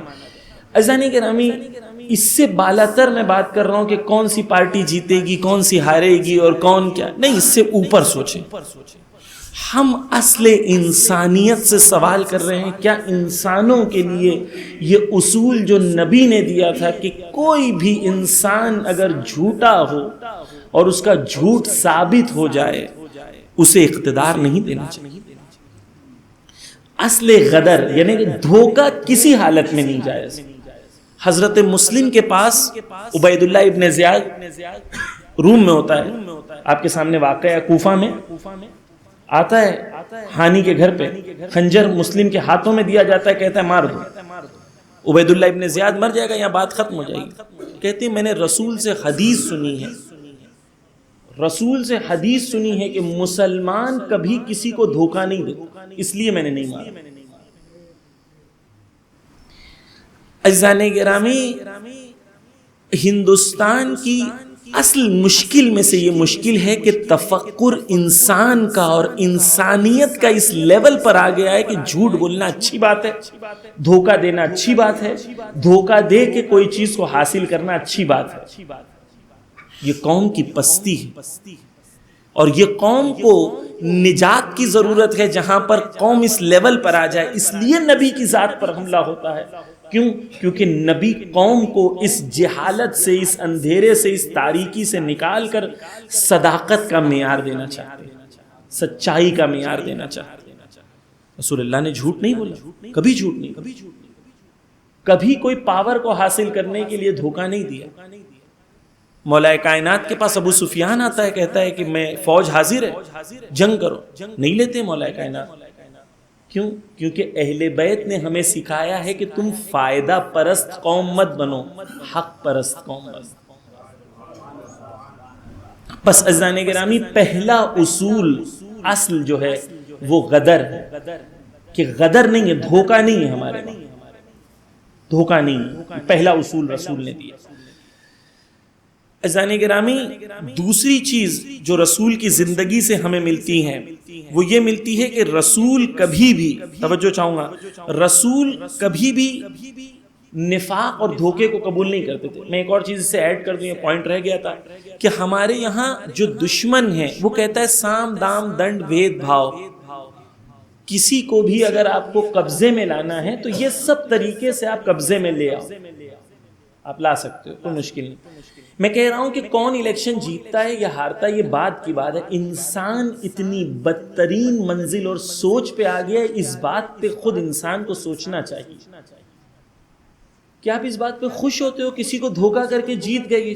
خوشی کی بات, تعجب کی بات, معیار انسانیت سے آپ گر چکے ہو. سوچیں, غور و فکر کریں. تو ہمارے یہاں ہمیں چانکیہ نہیں چاہیے, ہمیں علی چاہیے. ہمیں کسی چانکیہ وانکیہ کی ضرورت نہیں ہے, ہمیں علی کی ضرورت ہے. علی کی تدبیروں میں وہ قوت و قدرت ہے کہ اگر قوم اس کے پیچھے چلے تو اقتدار کی منزل پر آتی ہے. جب ایران میں 1979 میں 1979 میں حکومت بنی تو امریکہ نے کہا یہ مولوی لوگ ہیں، ملا لوگ ہیں، ان کو حکومت اور پولیٹکس کے بارے میں کیا پتہ ہے، 2-3 مہینے میں حکومت ختم ہو جائے گی، پہلے کہا 1 مہینے میں، پھر کہا 3 مہینے میں، پھر کہا 6 مہینے میں، اور اب 40 سال ہو گئے ہیں، 40 سال کے بعد وہ اپنا سر کھجا رہے ہیں، اور یہاں پر ایران اس طاقت پر ہے کہ اب رشیا ایران سے میزائل خرید رہا ہے، ہندوستان رشیا سے خریدتا ہے، رشیا ایران سے خریدتا ہے۔ کیوں؟ ان کے پاس کہاں سے آئی یہ تدبیر؟ ان کے پاس تدبیر کہاں سے آئی؟ مولا کائنات سے۔ عزیزان گرامی، آج ایران اس قدرت پہ ہے، ایران کی گورنمنٹ میں لکھا ہوا، کانسٹیٹیوشن میں لکھا ہوا ہے کہ یہ گورنمنٹ ٹیمپرری گورنمنٹ ہے۔ یہ گورنمنٹ کب تک کے لیے؟ جب تک کہ ظہور نہ ہو۔ جب ظہور ہوگا تو یہ گورنمنٹ کو امام کے حوالے کر دیں۔ اب بتائیں ظہور کے لیے اکیلے زیادہ تیاری کر سکتے ہیں یا پوری حکومت بنا کے زیادہ تیاری کر سکتے ہیں؟ تو یہ جو چھوٹے چھوٹے وائرس آتے ہیں نا اخباریوں اور ملنگیوں کے، یہ وائرس اس لیے آتے ہیں کہ تاکہ تمہیں مضبوط نہ بننے دے، تمہیں ٹکڑوں میں بانٹ دے، کیونکہ وہ اس منزل پر ہیں کہ امریکن ڈرون جو $multi million ڈرون تھا، اس کی ٹیکنالوجی تک پہنچتے ہیں، اس کو ریورس کر کے نیچے اتار دیتے ہیں۔ بایو ٹیکنالوجی اور نینو ٹیکنالوجی میں دنیا میں ٹاپ 7 کنٹریز میں ایران۔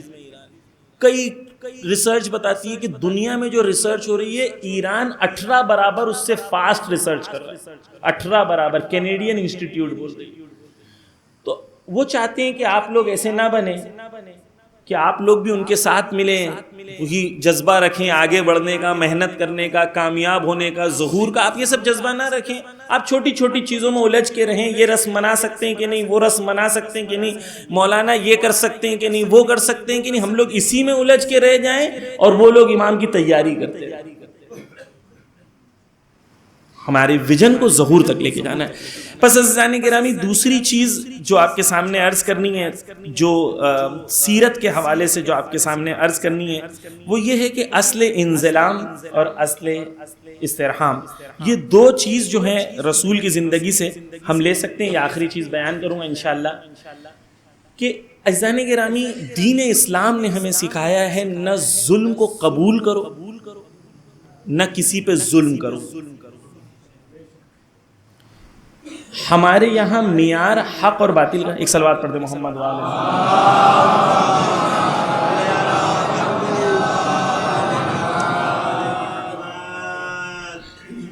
معذرت چاہتا ہوں میں،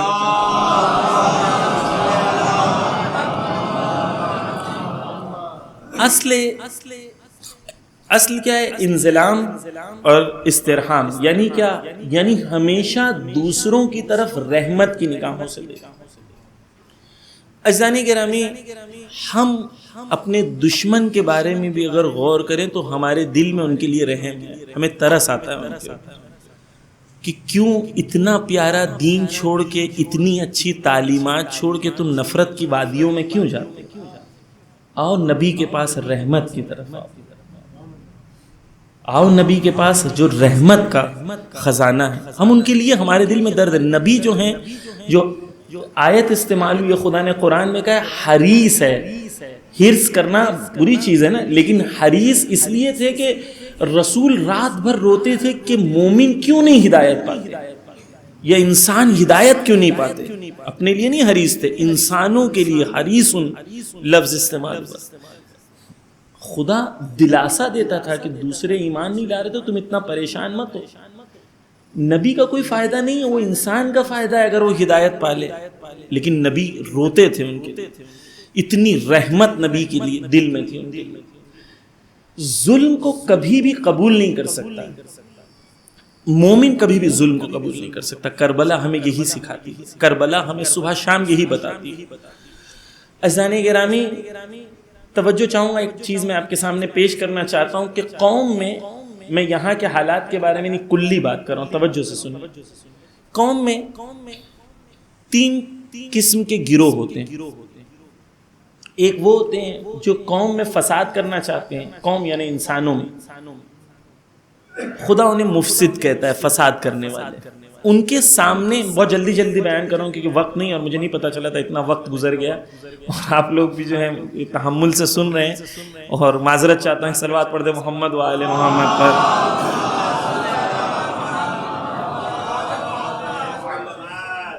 اذان گرامی، قوم کے اندر 3 گروہ ہوتے ہیں، میں اس کی طرف توجہ دلانا چاہتا ہوں. ایک ہوتے ہیں جو قوم میں پلان کرتے ہیں، فساد کو پھیلاتے ہیں، دوسروں پہ ظلم کرتے ہیں. مثال کے طور پر امریکہ، ان کی ایک لابی ہے جو بیٹھتی ہے، پوری دنیا کا پلان کرتی ہے، ظلم کرتی ہے. اور جو مغز ہوتے ہیں، مائنڈ ہوتے ہیں، جو ظلم کرتے ہیں دوسروں کے اوپر. ایک یہ ہوتے ہیں جو مفسد ہوتے ہیں. جب بھی ان سے پوچھا جائے گا کہ بھائی فساد کیوں کر رہے ہو، تو وہ کہتے ہیں ہم تو اصلاح کر رہے ہیں، ہم تو نیکی کر رہے ہیں، قرآن کی آیت، ہم تو اصلاح کرنا چاہتے ہیں. ایک گروہ کون ہے؟ مفسد ہے، جو فساد پھیلانا چاہتا ہے. اس کے سامنے ایک گروہ ہوتا ہے جو امام حسین علیہ السلام نے کہا تھا لطلب الاصلاح امت جدی، میں اپنی امت کی اصلاح کرنے نکلا ہوں، سدھارنے نکلا ہوں، ریفارمرز. یہ دونوں میں ہمیشہ ایک ٹکراؤ ہوتا ہے اور لڑائی ہوتی ہے. مفسد جو ہوتے ہیں ان کے کچھ سپورٹرز ہوتے ہیں جو قاتل اور ظالم ہوتے ہیں، جو مثلا امریکہ اپنی آرمی بھیجتا ہے عراق میں اتنے لوگوں کو مارو، ظلم کرو. جو مصلح ہوتے ہیں ان کے کچھ انصار ہوتے ہیں، ناصر و مددگار ہوتے ہیں. توجہ سے سنیے، مفسد اور قاتل اور ان کے ظالم پوری دنیا میں یا ہندوستان میں یا ہمارے ملک میں یا ہمارے شہر میں کتنے % طبقہ ایسا ہوتا ہے جو ظالم ہوتا ہے اور مفسد ہوتا ہے؟ 2-5% ہی ہوتے ہیں نا. وقت کم، اس کے لیے جلدی جلدی کروں. 2-5%، بہت زیادہ پکڑیں گے تو 10% ہے نا. 10% آپ ان کو پکڑ لیں جو اصلاح کرنا چاہتے ہیں، قوم کو سدھارنا چاہتے ہیں، قوم کو آگے بڑھانا چاہتے ہیں، اتحاد کی بات کرتے ہیں، لڑنے کی بات نہیں کرتے، قوم کو آگے. یہ کتنے % ہوتے ہیں؟ بہت زیادہ پکڑیں گے تو 10%. سوال یہ ہے کہ بیچ کے 80% کیا ہوتے ہیں؟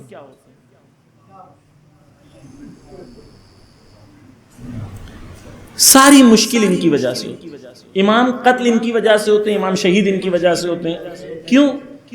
اذان گرامی توجہ کیجئے گا، ہم زیارت میں کیا پڑھتے ہیں؟ لعن اللہ امتن قتلت کا، ولعن اللہ امتن ظلمت کا، ولعن اللہ امتن، یہ بیچ والے، سمعت بذالک فرضیت بھی، کان سے سنتے ہیں اور راضی رہتے ہیں. ظلم ہوتا ہے، راضی رہتے ہیں. تو یہ جو طبقہ ہے، جب تک یہ انصار نہیں بنے گا تب تک ظہور نہیں ہوگا.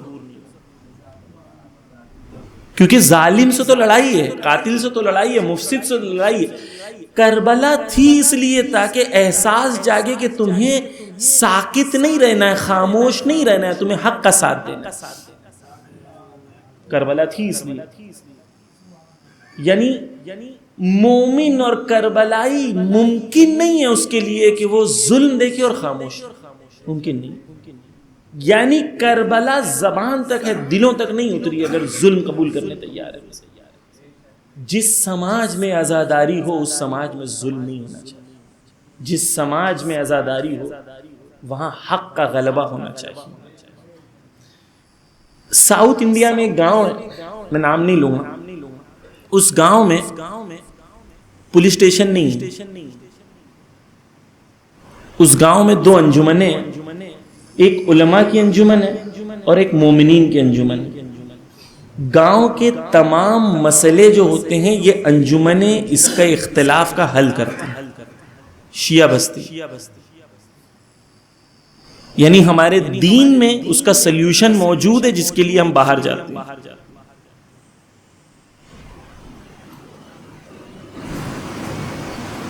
زانے گرامی، ہم نے دین کو انڈیویجول بنا دیا ہے بہت. میں پڑھوں گا، میں نماز پڑھوں گا، میں عزاداری کروں گا، میں جنت جاؤں گا. جبکہ ہمیں مل کے کہا گیا تھا ایاک نعبد، ہم عبادت کرتے ہیں مل کے.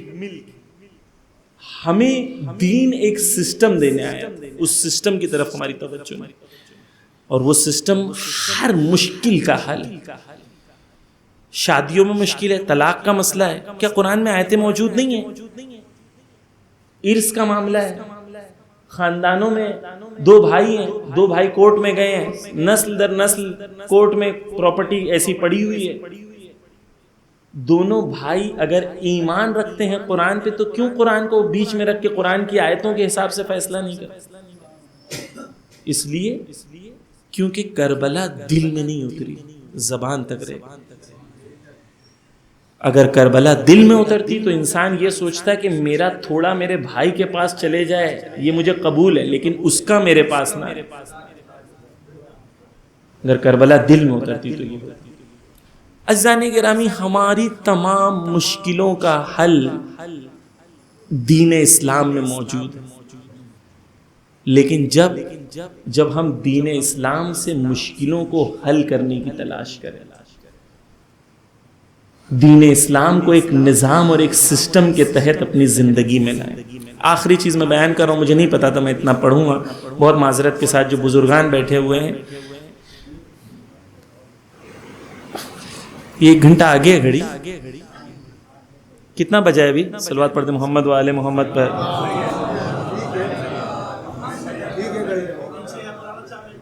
ایک گھنٹہ پیچھے۔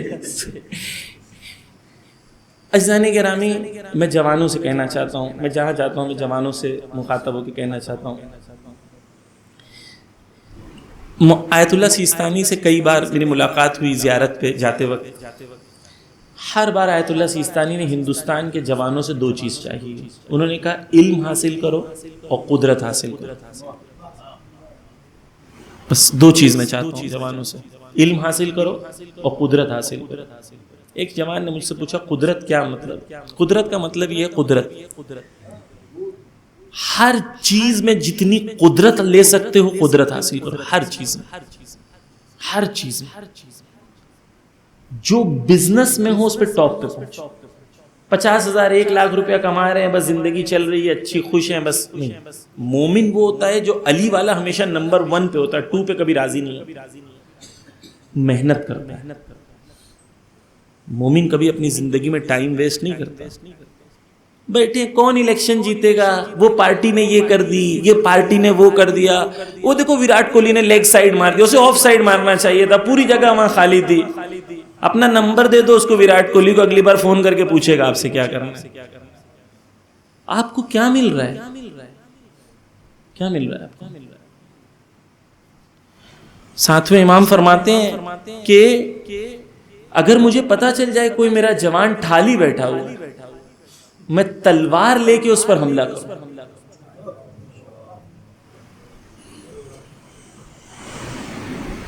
یہ آئی پی ایل اور یہ میچز لالی پاپ ہیں، آپ کو لالی پاپ دیا جاتا ہے تاکہ اصلی ایشو پہ قوم کی طرف توجہ نہ دے۔ 47,000 کروڑ کا آئی پی ایل بکا ہے، 47,000 کروڑ کا، وہ اس لیے کیونکہ آپ دیکھتے ہیں، ہے نا؟ اور پورے ہندوستان میں ہیلتھ کیئر اور میڈیکل کے لیے 67,000 کروڑ دیا گیا ہے۔ دنیا میں 32 میڈیکل اور ہیلتھ کیئر گورنمنٹ کا ورسٹ 10 کنٹریز میں سے انڈیا کا۔ کیوں؟ کیونکہ آپ اور میں اسی پہ خوش ہو رہے ہیں کہ لکھنؤ جیت گئی، دلی جیت گیا، واہ واہ کیا شاٹ مارا، کیا مزہ آیا۔ ہمیں مزہ آ رہا ہے، ہمارا ایجوکیشن کی حالت برباد ہے، ہیلتھ کیئر کی حالت برباد ہے، ہمیں قوم کی کوئی بھی مسائل کی طرف ہماری توجہ نہیں۔ 2 چیز، قدرت اور علم۔ عزیزان گرامی، ہر فیلڈ میں قدرت حاصل کریں، خصوصاً جوانوں سے میں کہنا چاہتا ہوں۔ میں 10-15 منٹ لوں گا اس بات کو کیونکہ اہم ہے، اگر ایک جوان بھی انشاءاللہ اس سے زندگی میں اپنے تبدیلی لایا تو ہماری مجلس انشاءاللہ کامیاب ہوگی انشاءاللہ۔ 2 قسم کے کریئر ہوتے ہیں، چوز کر سکتے ہیں آپ، جوانوں سے میں کہہ رہا ہوں۔ ایک وہ ہے جس میں آپ کو سیلری اچھی ملے لیکن آپ کو قدرت نہیں ملے، ایک وہ ہے جس میں آپ کو سیلری کم ملے لیکن آپ کو قدرت بہت زیادہ ملے۔ آپ وہ علم کو چوز کرو جس میں آپ کو قدرت ملے، وہ تعلیم میں جاؤ جس میں قدرت آپ کے پاس ہو۔ کیوں؟ مولانا آپ بھی کہتے ہیں قدرت حاصل کرو، RSS بھی کہتی ہے قدرت حاصل کرو، تو آپ میں اور ان میں فرق ہے۔ فرق یہ ہے کہ مگرمچھ اور درخت میں فرق ہوتا ہے۔ مگرمچھ جتنا طاقتور ہوتا ہے دوسروں کو اتنا زیادہ دبوچتا ہے، درخت جتنا طاقتور ہوتا ہے اتنا زیادہ دوسروں کو سایہ اور پھل دیتا ہے۔ اہل بیت کے چاہنے والے جتنے طاقتور بنیں گے اتنا غریبوں کا، مظلوموں کا، کمزوروں کا سہارا بنیں گے۔ ہمارے یہاں اگر دلت آئے یا ایک کوئی مسلمان آئے، ہم اختلاف نہیں کریں گے، جس کا حق ہے اس کو دیں گے۔ رسول سے پہلے ایک نعرہ تھا، معذرت بات پہ بات نکلتی آ رہی ہے، رسول سے پہلے ایک نعرہ تھا، رسول کے زمانے میں کہتے تھے کہ اپنے بھائی کا ساتھ دو، چاہے حق پہ ہو یا باطل پہ۔ رسول اللہ نے نعرے کو پلٹ دیا، کہا حق کا ساتھ دو، چاہے تمہارے بھائی کے حق میں ہو یا خلاف ہو۔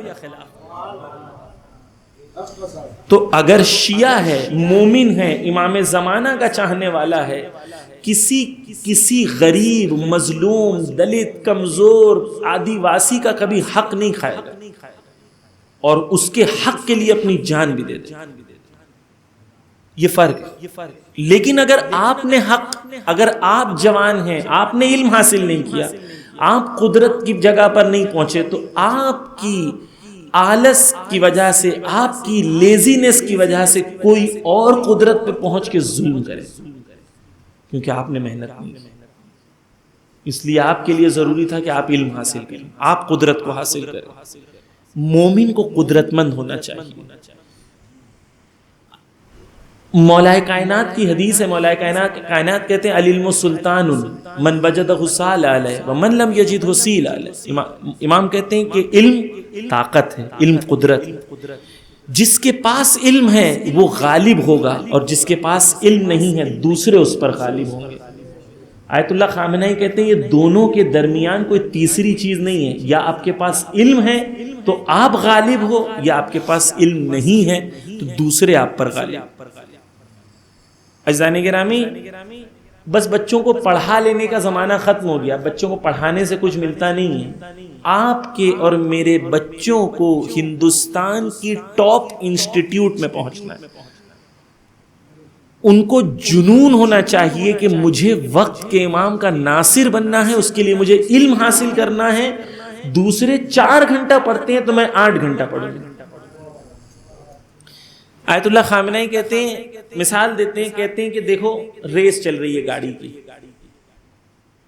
مثال کہتے ہیں، وہ کہتے ہیں ایک گاڑی جو ہے وہ 150 سال سے سو رہی تھی، اسے پتہ ہی نہیں تھا کہ مجھے کوئی ریس میں بھی جانا ہے، اسے لگ رہا تھا کہ بس میری تو جنت فکس ہو گئی ہے، یہاں سے سب سرٹیفکیٹ مل گئی ہے مجھے، میں تو سب جنت جانے والا ہوں، مجھے کچھ کام کرنے کی ضرورت نہیں ہے۔ آپ کی یہیں یہ ہے نا نعرہ لگتا ہے، جس کو ملے یوں وہ کام کرے کیوں، ہے نا، آپ لوگوں کے یہاں کہا جاتا ہے جس کو ملے یوں وہ کام کرے کیوں۔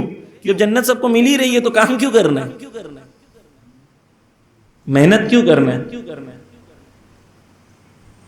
150 سال سے ہم سوئے تھے،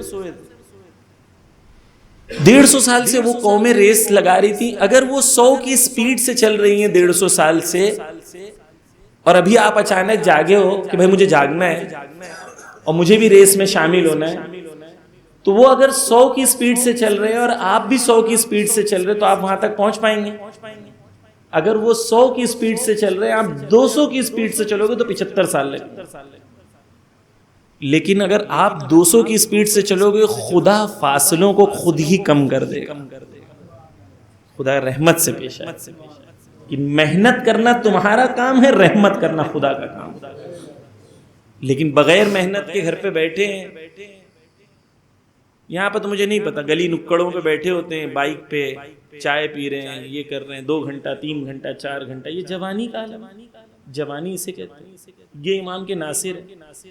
کبھی ملٹری والے کو دیکھا ہے، آپ سب امام کے سپاہی بننا چاہتے ہیں نا، کبھی ملٹری والے کو دیکھا ہے اس طریقے سے بیٹھے ہیں 4 گھنٹہ بیٹھ کے بات کر رہے ہیں؟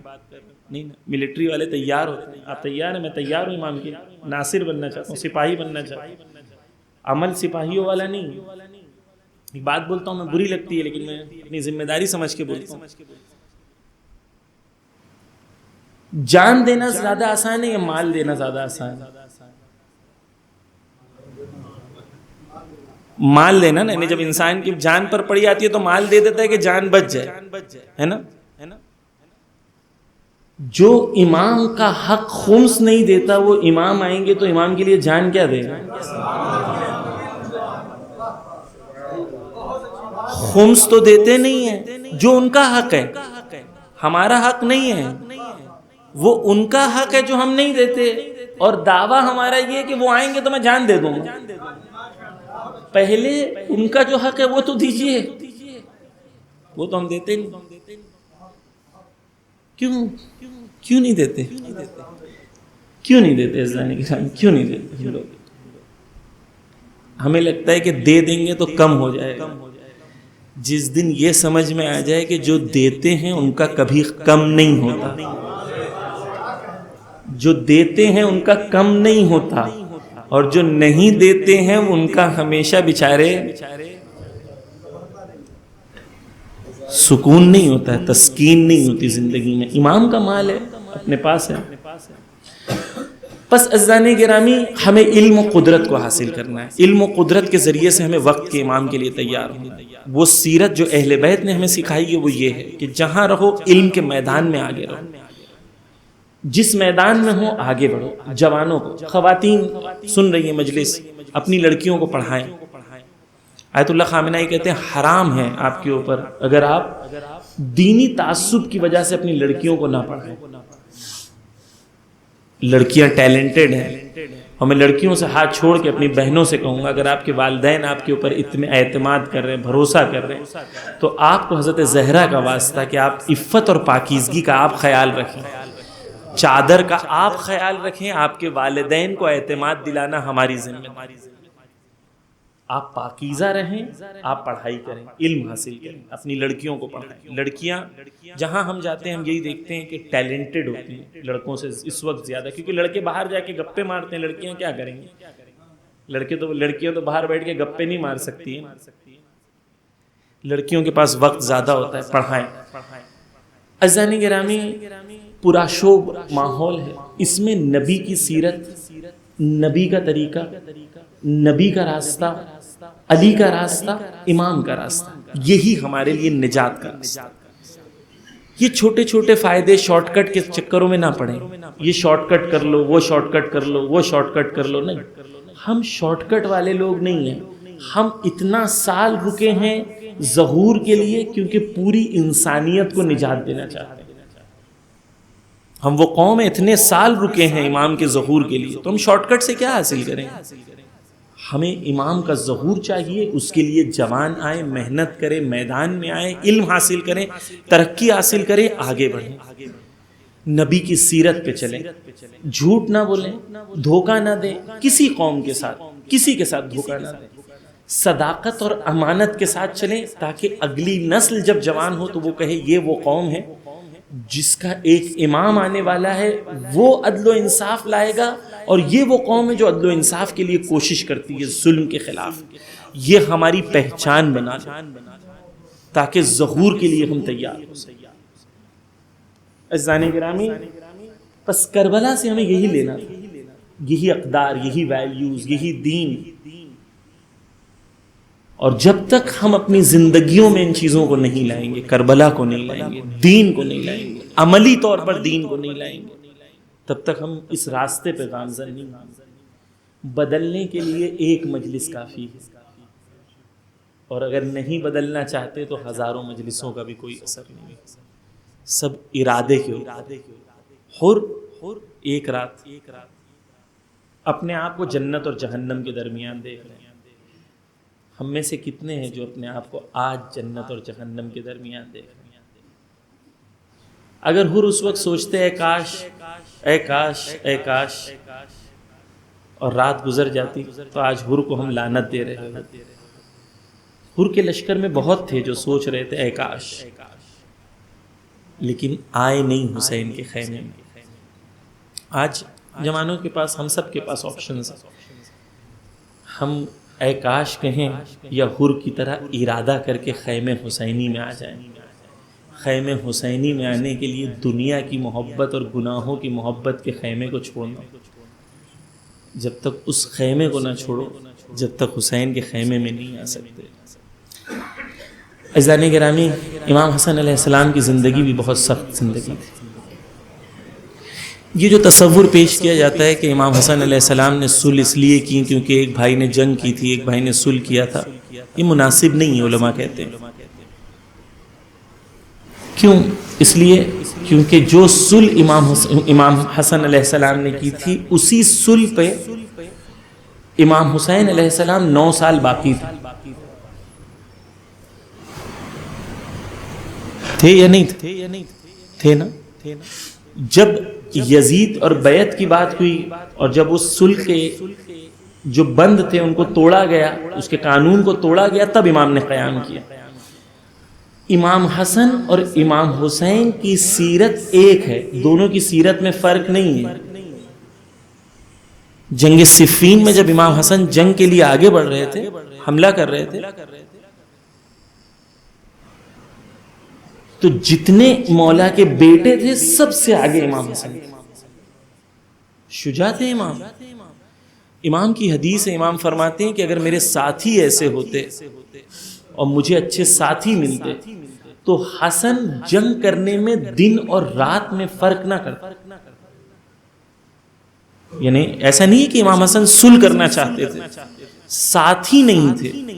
امام حسن نے ایک لشکر کو آگے بھیجا، اب اس وقت دقیق نہیں بتا رہا ہوں، میں ایسی مثال کے طور پہ بیان کر رہا ہوں کہ ایک لشکر کو آگے بھیجا، اس میں 4000 سپاہی تھے، وہ 1 لاکھ درہم میں بک گئے۔ پورے 4000 کے لشکر کو لے کے معاویہ کے پاس چلے، ادھر بھیجے وہ بک گئے، ادھر بھیجے وہ بک گئے۔ امام کے ساتھیوں میں یہ حال تھا۔ جب ساتھی ایسے ہوں تو امام کیا کرے گا؟ امام مظلوم ہو۔ امام ہمیشہ نادان ساتھیوں کی وجہ سے مجبور تھے، عقل مند شاطروں اور ظالموں کی وجہ سے مجبور نہیں ہوئے، نادان ساتھیوں کی۔ مولا کائنات نہج البلاغہ میں کہتے ہیں کہ خدایا آہ آہ کریے گا، واہ واہ نہیں کریے گا۔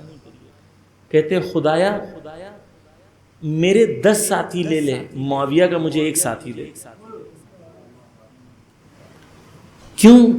کیونکہ معاویہ کا جو ساتھی ہے وہ معاویہ باطل پر ہے، ان کے رہبر باطل پر ہیں، لیکن وہ ان کے مطیع و فرما بردار ہیں، اور ہم حق پر ہیں لیکن ہمارے چاہنے والے مطیع و فرما بردار نہیں ہیں۔ امام کے جملے، امام کہتے ہیں جب امت ایسی ہو تو امام ہمیشہ مظلوم ہے۔ امام حسن علیہ السلام پر جو ظلم کیا، ظالم نے تو ظلم کیا، لیکن ظالم کے ظلم کرنے سے پہلے وہ ساتھی تھے جنہوں نے ساتھ نہیں دیا۔ خنجر نکال کے امام نماز کی حالت میں امام کے پیروں پر حملہ کر دیا، امام کے پیروں پہ خنجر گاڑ دیا۔ یہ دشمن تھے؟ دشمن نہیں تھے، بصیرت جس کے اندر نہیں ہوتی ایسے ساتھی تھے۔ اگر ہمارے اندر بصیرت نہ ہو تو یہی دین کے نام پر، خلوص کے نام پر ایسے کام کر گزرتے ہیں جو کام وقت کے امام کی ظہور کے لیے اڑچن اور آڑ بن جاتے ہیں، خلوص سے اپنے پیسے لگا کے، کیونکہ بصیرت نہیں ہے، پتہ نہیں ہے کہ کیا کرنا ہے، اپنے جذبات کو عقل کے اوپر حاوی قرار دیتے ہیں۔ جو قوم کی جذبات عقل کے اوپر حاوی ہوتے ہیں وہ قوم ترقی نہیں کرتی، اور یہی مشکل تھی امام حسن علیہ السلام کے زمانے میں۔ عزیزان گرامی، وہ وقت بھی آتا ہے کہ امام حسن علیہ السلام، گرمی کا زمانہ ہے، اور گرمی کے زمانے میں سفر میں امام حسن علیہ السلام روزہ رکھے ہوئے تھے۔ 58 سال کی عمر ہے امام کی، گرمی کا موسم ہے۔ گرمی میں آپ تصور کریں جب گرمی ہوتی ہے تو پیاس کتنی شدید لگتی ہے نا، بہت پیاس لگتی ہے گرمی میں۔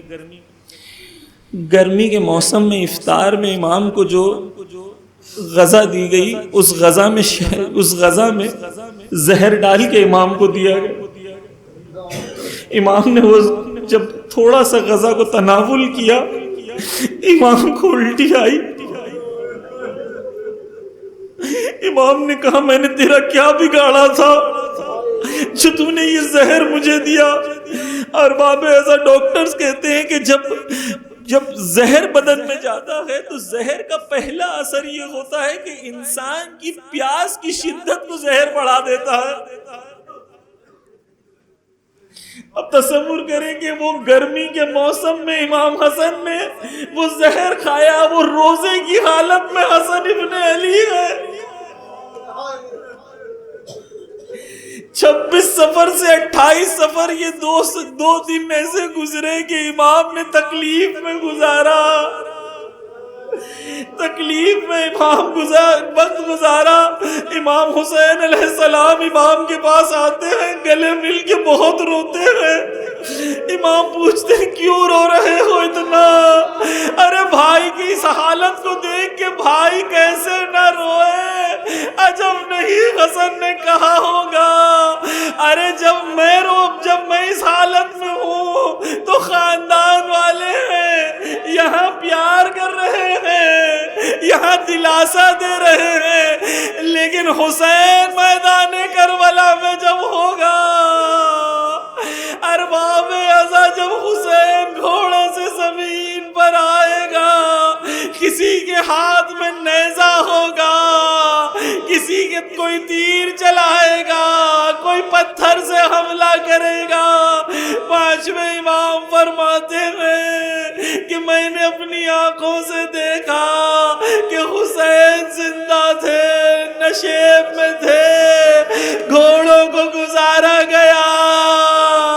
عجب نہیں کہ ہر ٹاپ جب حسین کے سینے پہ پڑی ہو تو میرے مولا نے کہا ہو یا زہرا، اے میری مادر۔ عجب نہیں زہرا نے کہا ہو اے میرے دکھیارے بیٹے، ارے میں تو سفر میں تیرے ساتھ آئی تھی، آ جا میرے لال، میری آغوش میں آ جا۔ ارباب ازا حسن علیہ السلام کو یاد آیا، حسن نے اپنے چھوٹے بچے کو بلایا، ایک تعویذ دی، کہا میرے بھائی کو جب مشکل وقت آئے، تجھ پر جب مشکل وقت آئے تو اس تعویذ کو کھول لینا۔ ارے مادر حسن پہ لاکھوں سلام، ارے شب عاشور کو بیٹے سے کہتی ہے امو جان پہ قربان ہو جانا، دیکھو امو جان پہ قربان ہو جانا۔ ارباب ازا علماء لکھتے ہیں کہ امام حسین نے کچھ وقت بہت گریہ کیا ہے، ان منزلوں میں سے ایک منزل وہ ہے کہ جب امام حسین حضرت قاسم سے گلے لگے گئے، ارے لکھا ہے کہ امام حسین رو رہے تھے، قاسم بھی رو رہے تھے، اتنا روئے حسین کہ غش کھا کے حسین گر پڑے۔ ارباب ازا جب قاسم میدان میں گئے ہیں، ارے کسی شہید کی طرف حسین اتنا تیزی سے نہیں گئے، ارے ایسے لگا جیسے کہ باز کوئی میدان میں آ رہا ہے۔ جب لوگوں نے دیکھا کہ علی کے لال آ رہے ہیں، گھوڑے اس طرف سے اس طرف، ارے قاسم کا لاشا پامال ہو گیا، ارے حسن کا لال اس حالت میں ہے کہ حسین نے گٹری بنائی، حسن کے لال کو کے ٹکڑوں کو جمع کیا۔ مجھے نہیں پتا کہ مادر قاسم، ارے قاسم بڑے خوبصورت تھے، جب میدان میں آئے تو دشمن نے کہا تھا ایسا لگ رہا ہے کہ چاند کا ٹکڑا آیا ہے۔ ارے جب وہ چاند کا ٹکڑا اس حالت میں پلٹا ہوگا، ارے حسن کی زوجہ مادر قاسم نے قاسم کے لاشے کو کیسے دیکھا ہوگا۔ یا اللہ بحق محمد و آل محمد سیرت نبی پر چلنے کی توفیق عنایت فرما۔ یا اللہ ہماری قوم میں صداقت کے علم سے ہماری قوم کو مالا مال کر دے، ہمارے جوانوں کو علم حاصل کرنے کی توفیق عنایت فرما، ہماری بہنوں کی چادر کو محفوظ فرما۔ یا اللہ بحق محمد و آل محمد دنیا میں جہاں کہیں مومنین ہیں ان کی حفاظت فرما، اہل ظلم کو نابود کر دے، امام زمانہ کے ظہور میں تعجیل فرما، ان کے نائب آیت اللہ سیستانی آیت اللہ خامنائی کی حفاظت فرما۔ ماتم حسین۔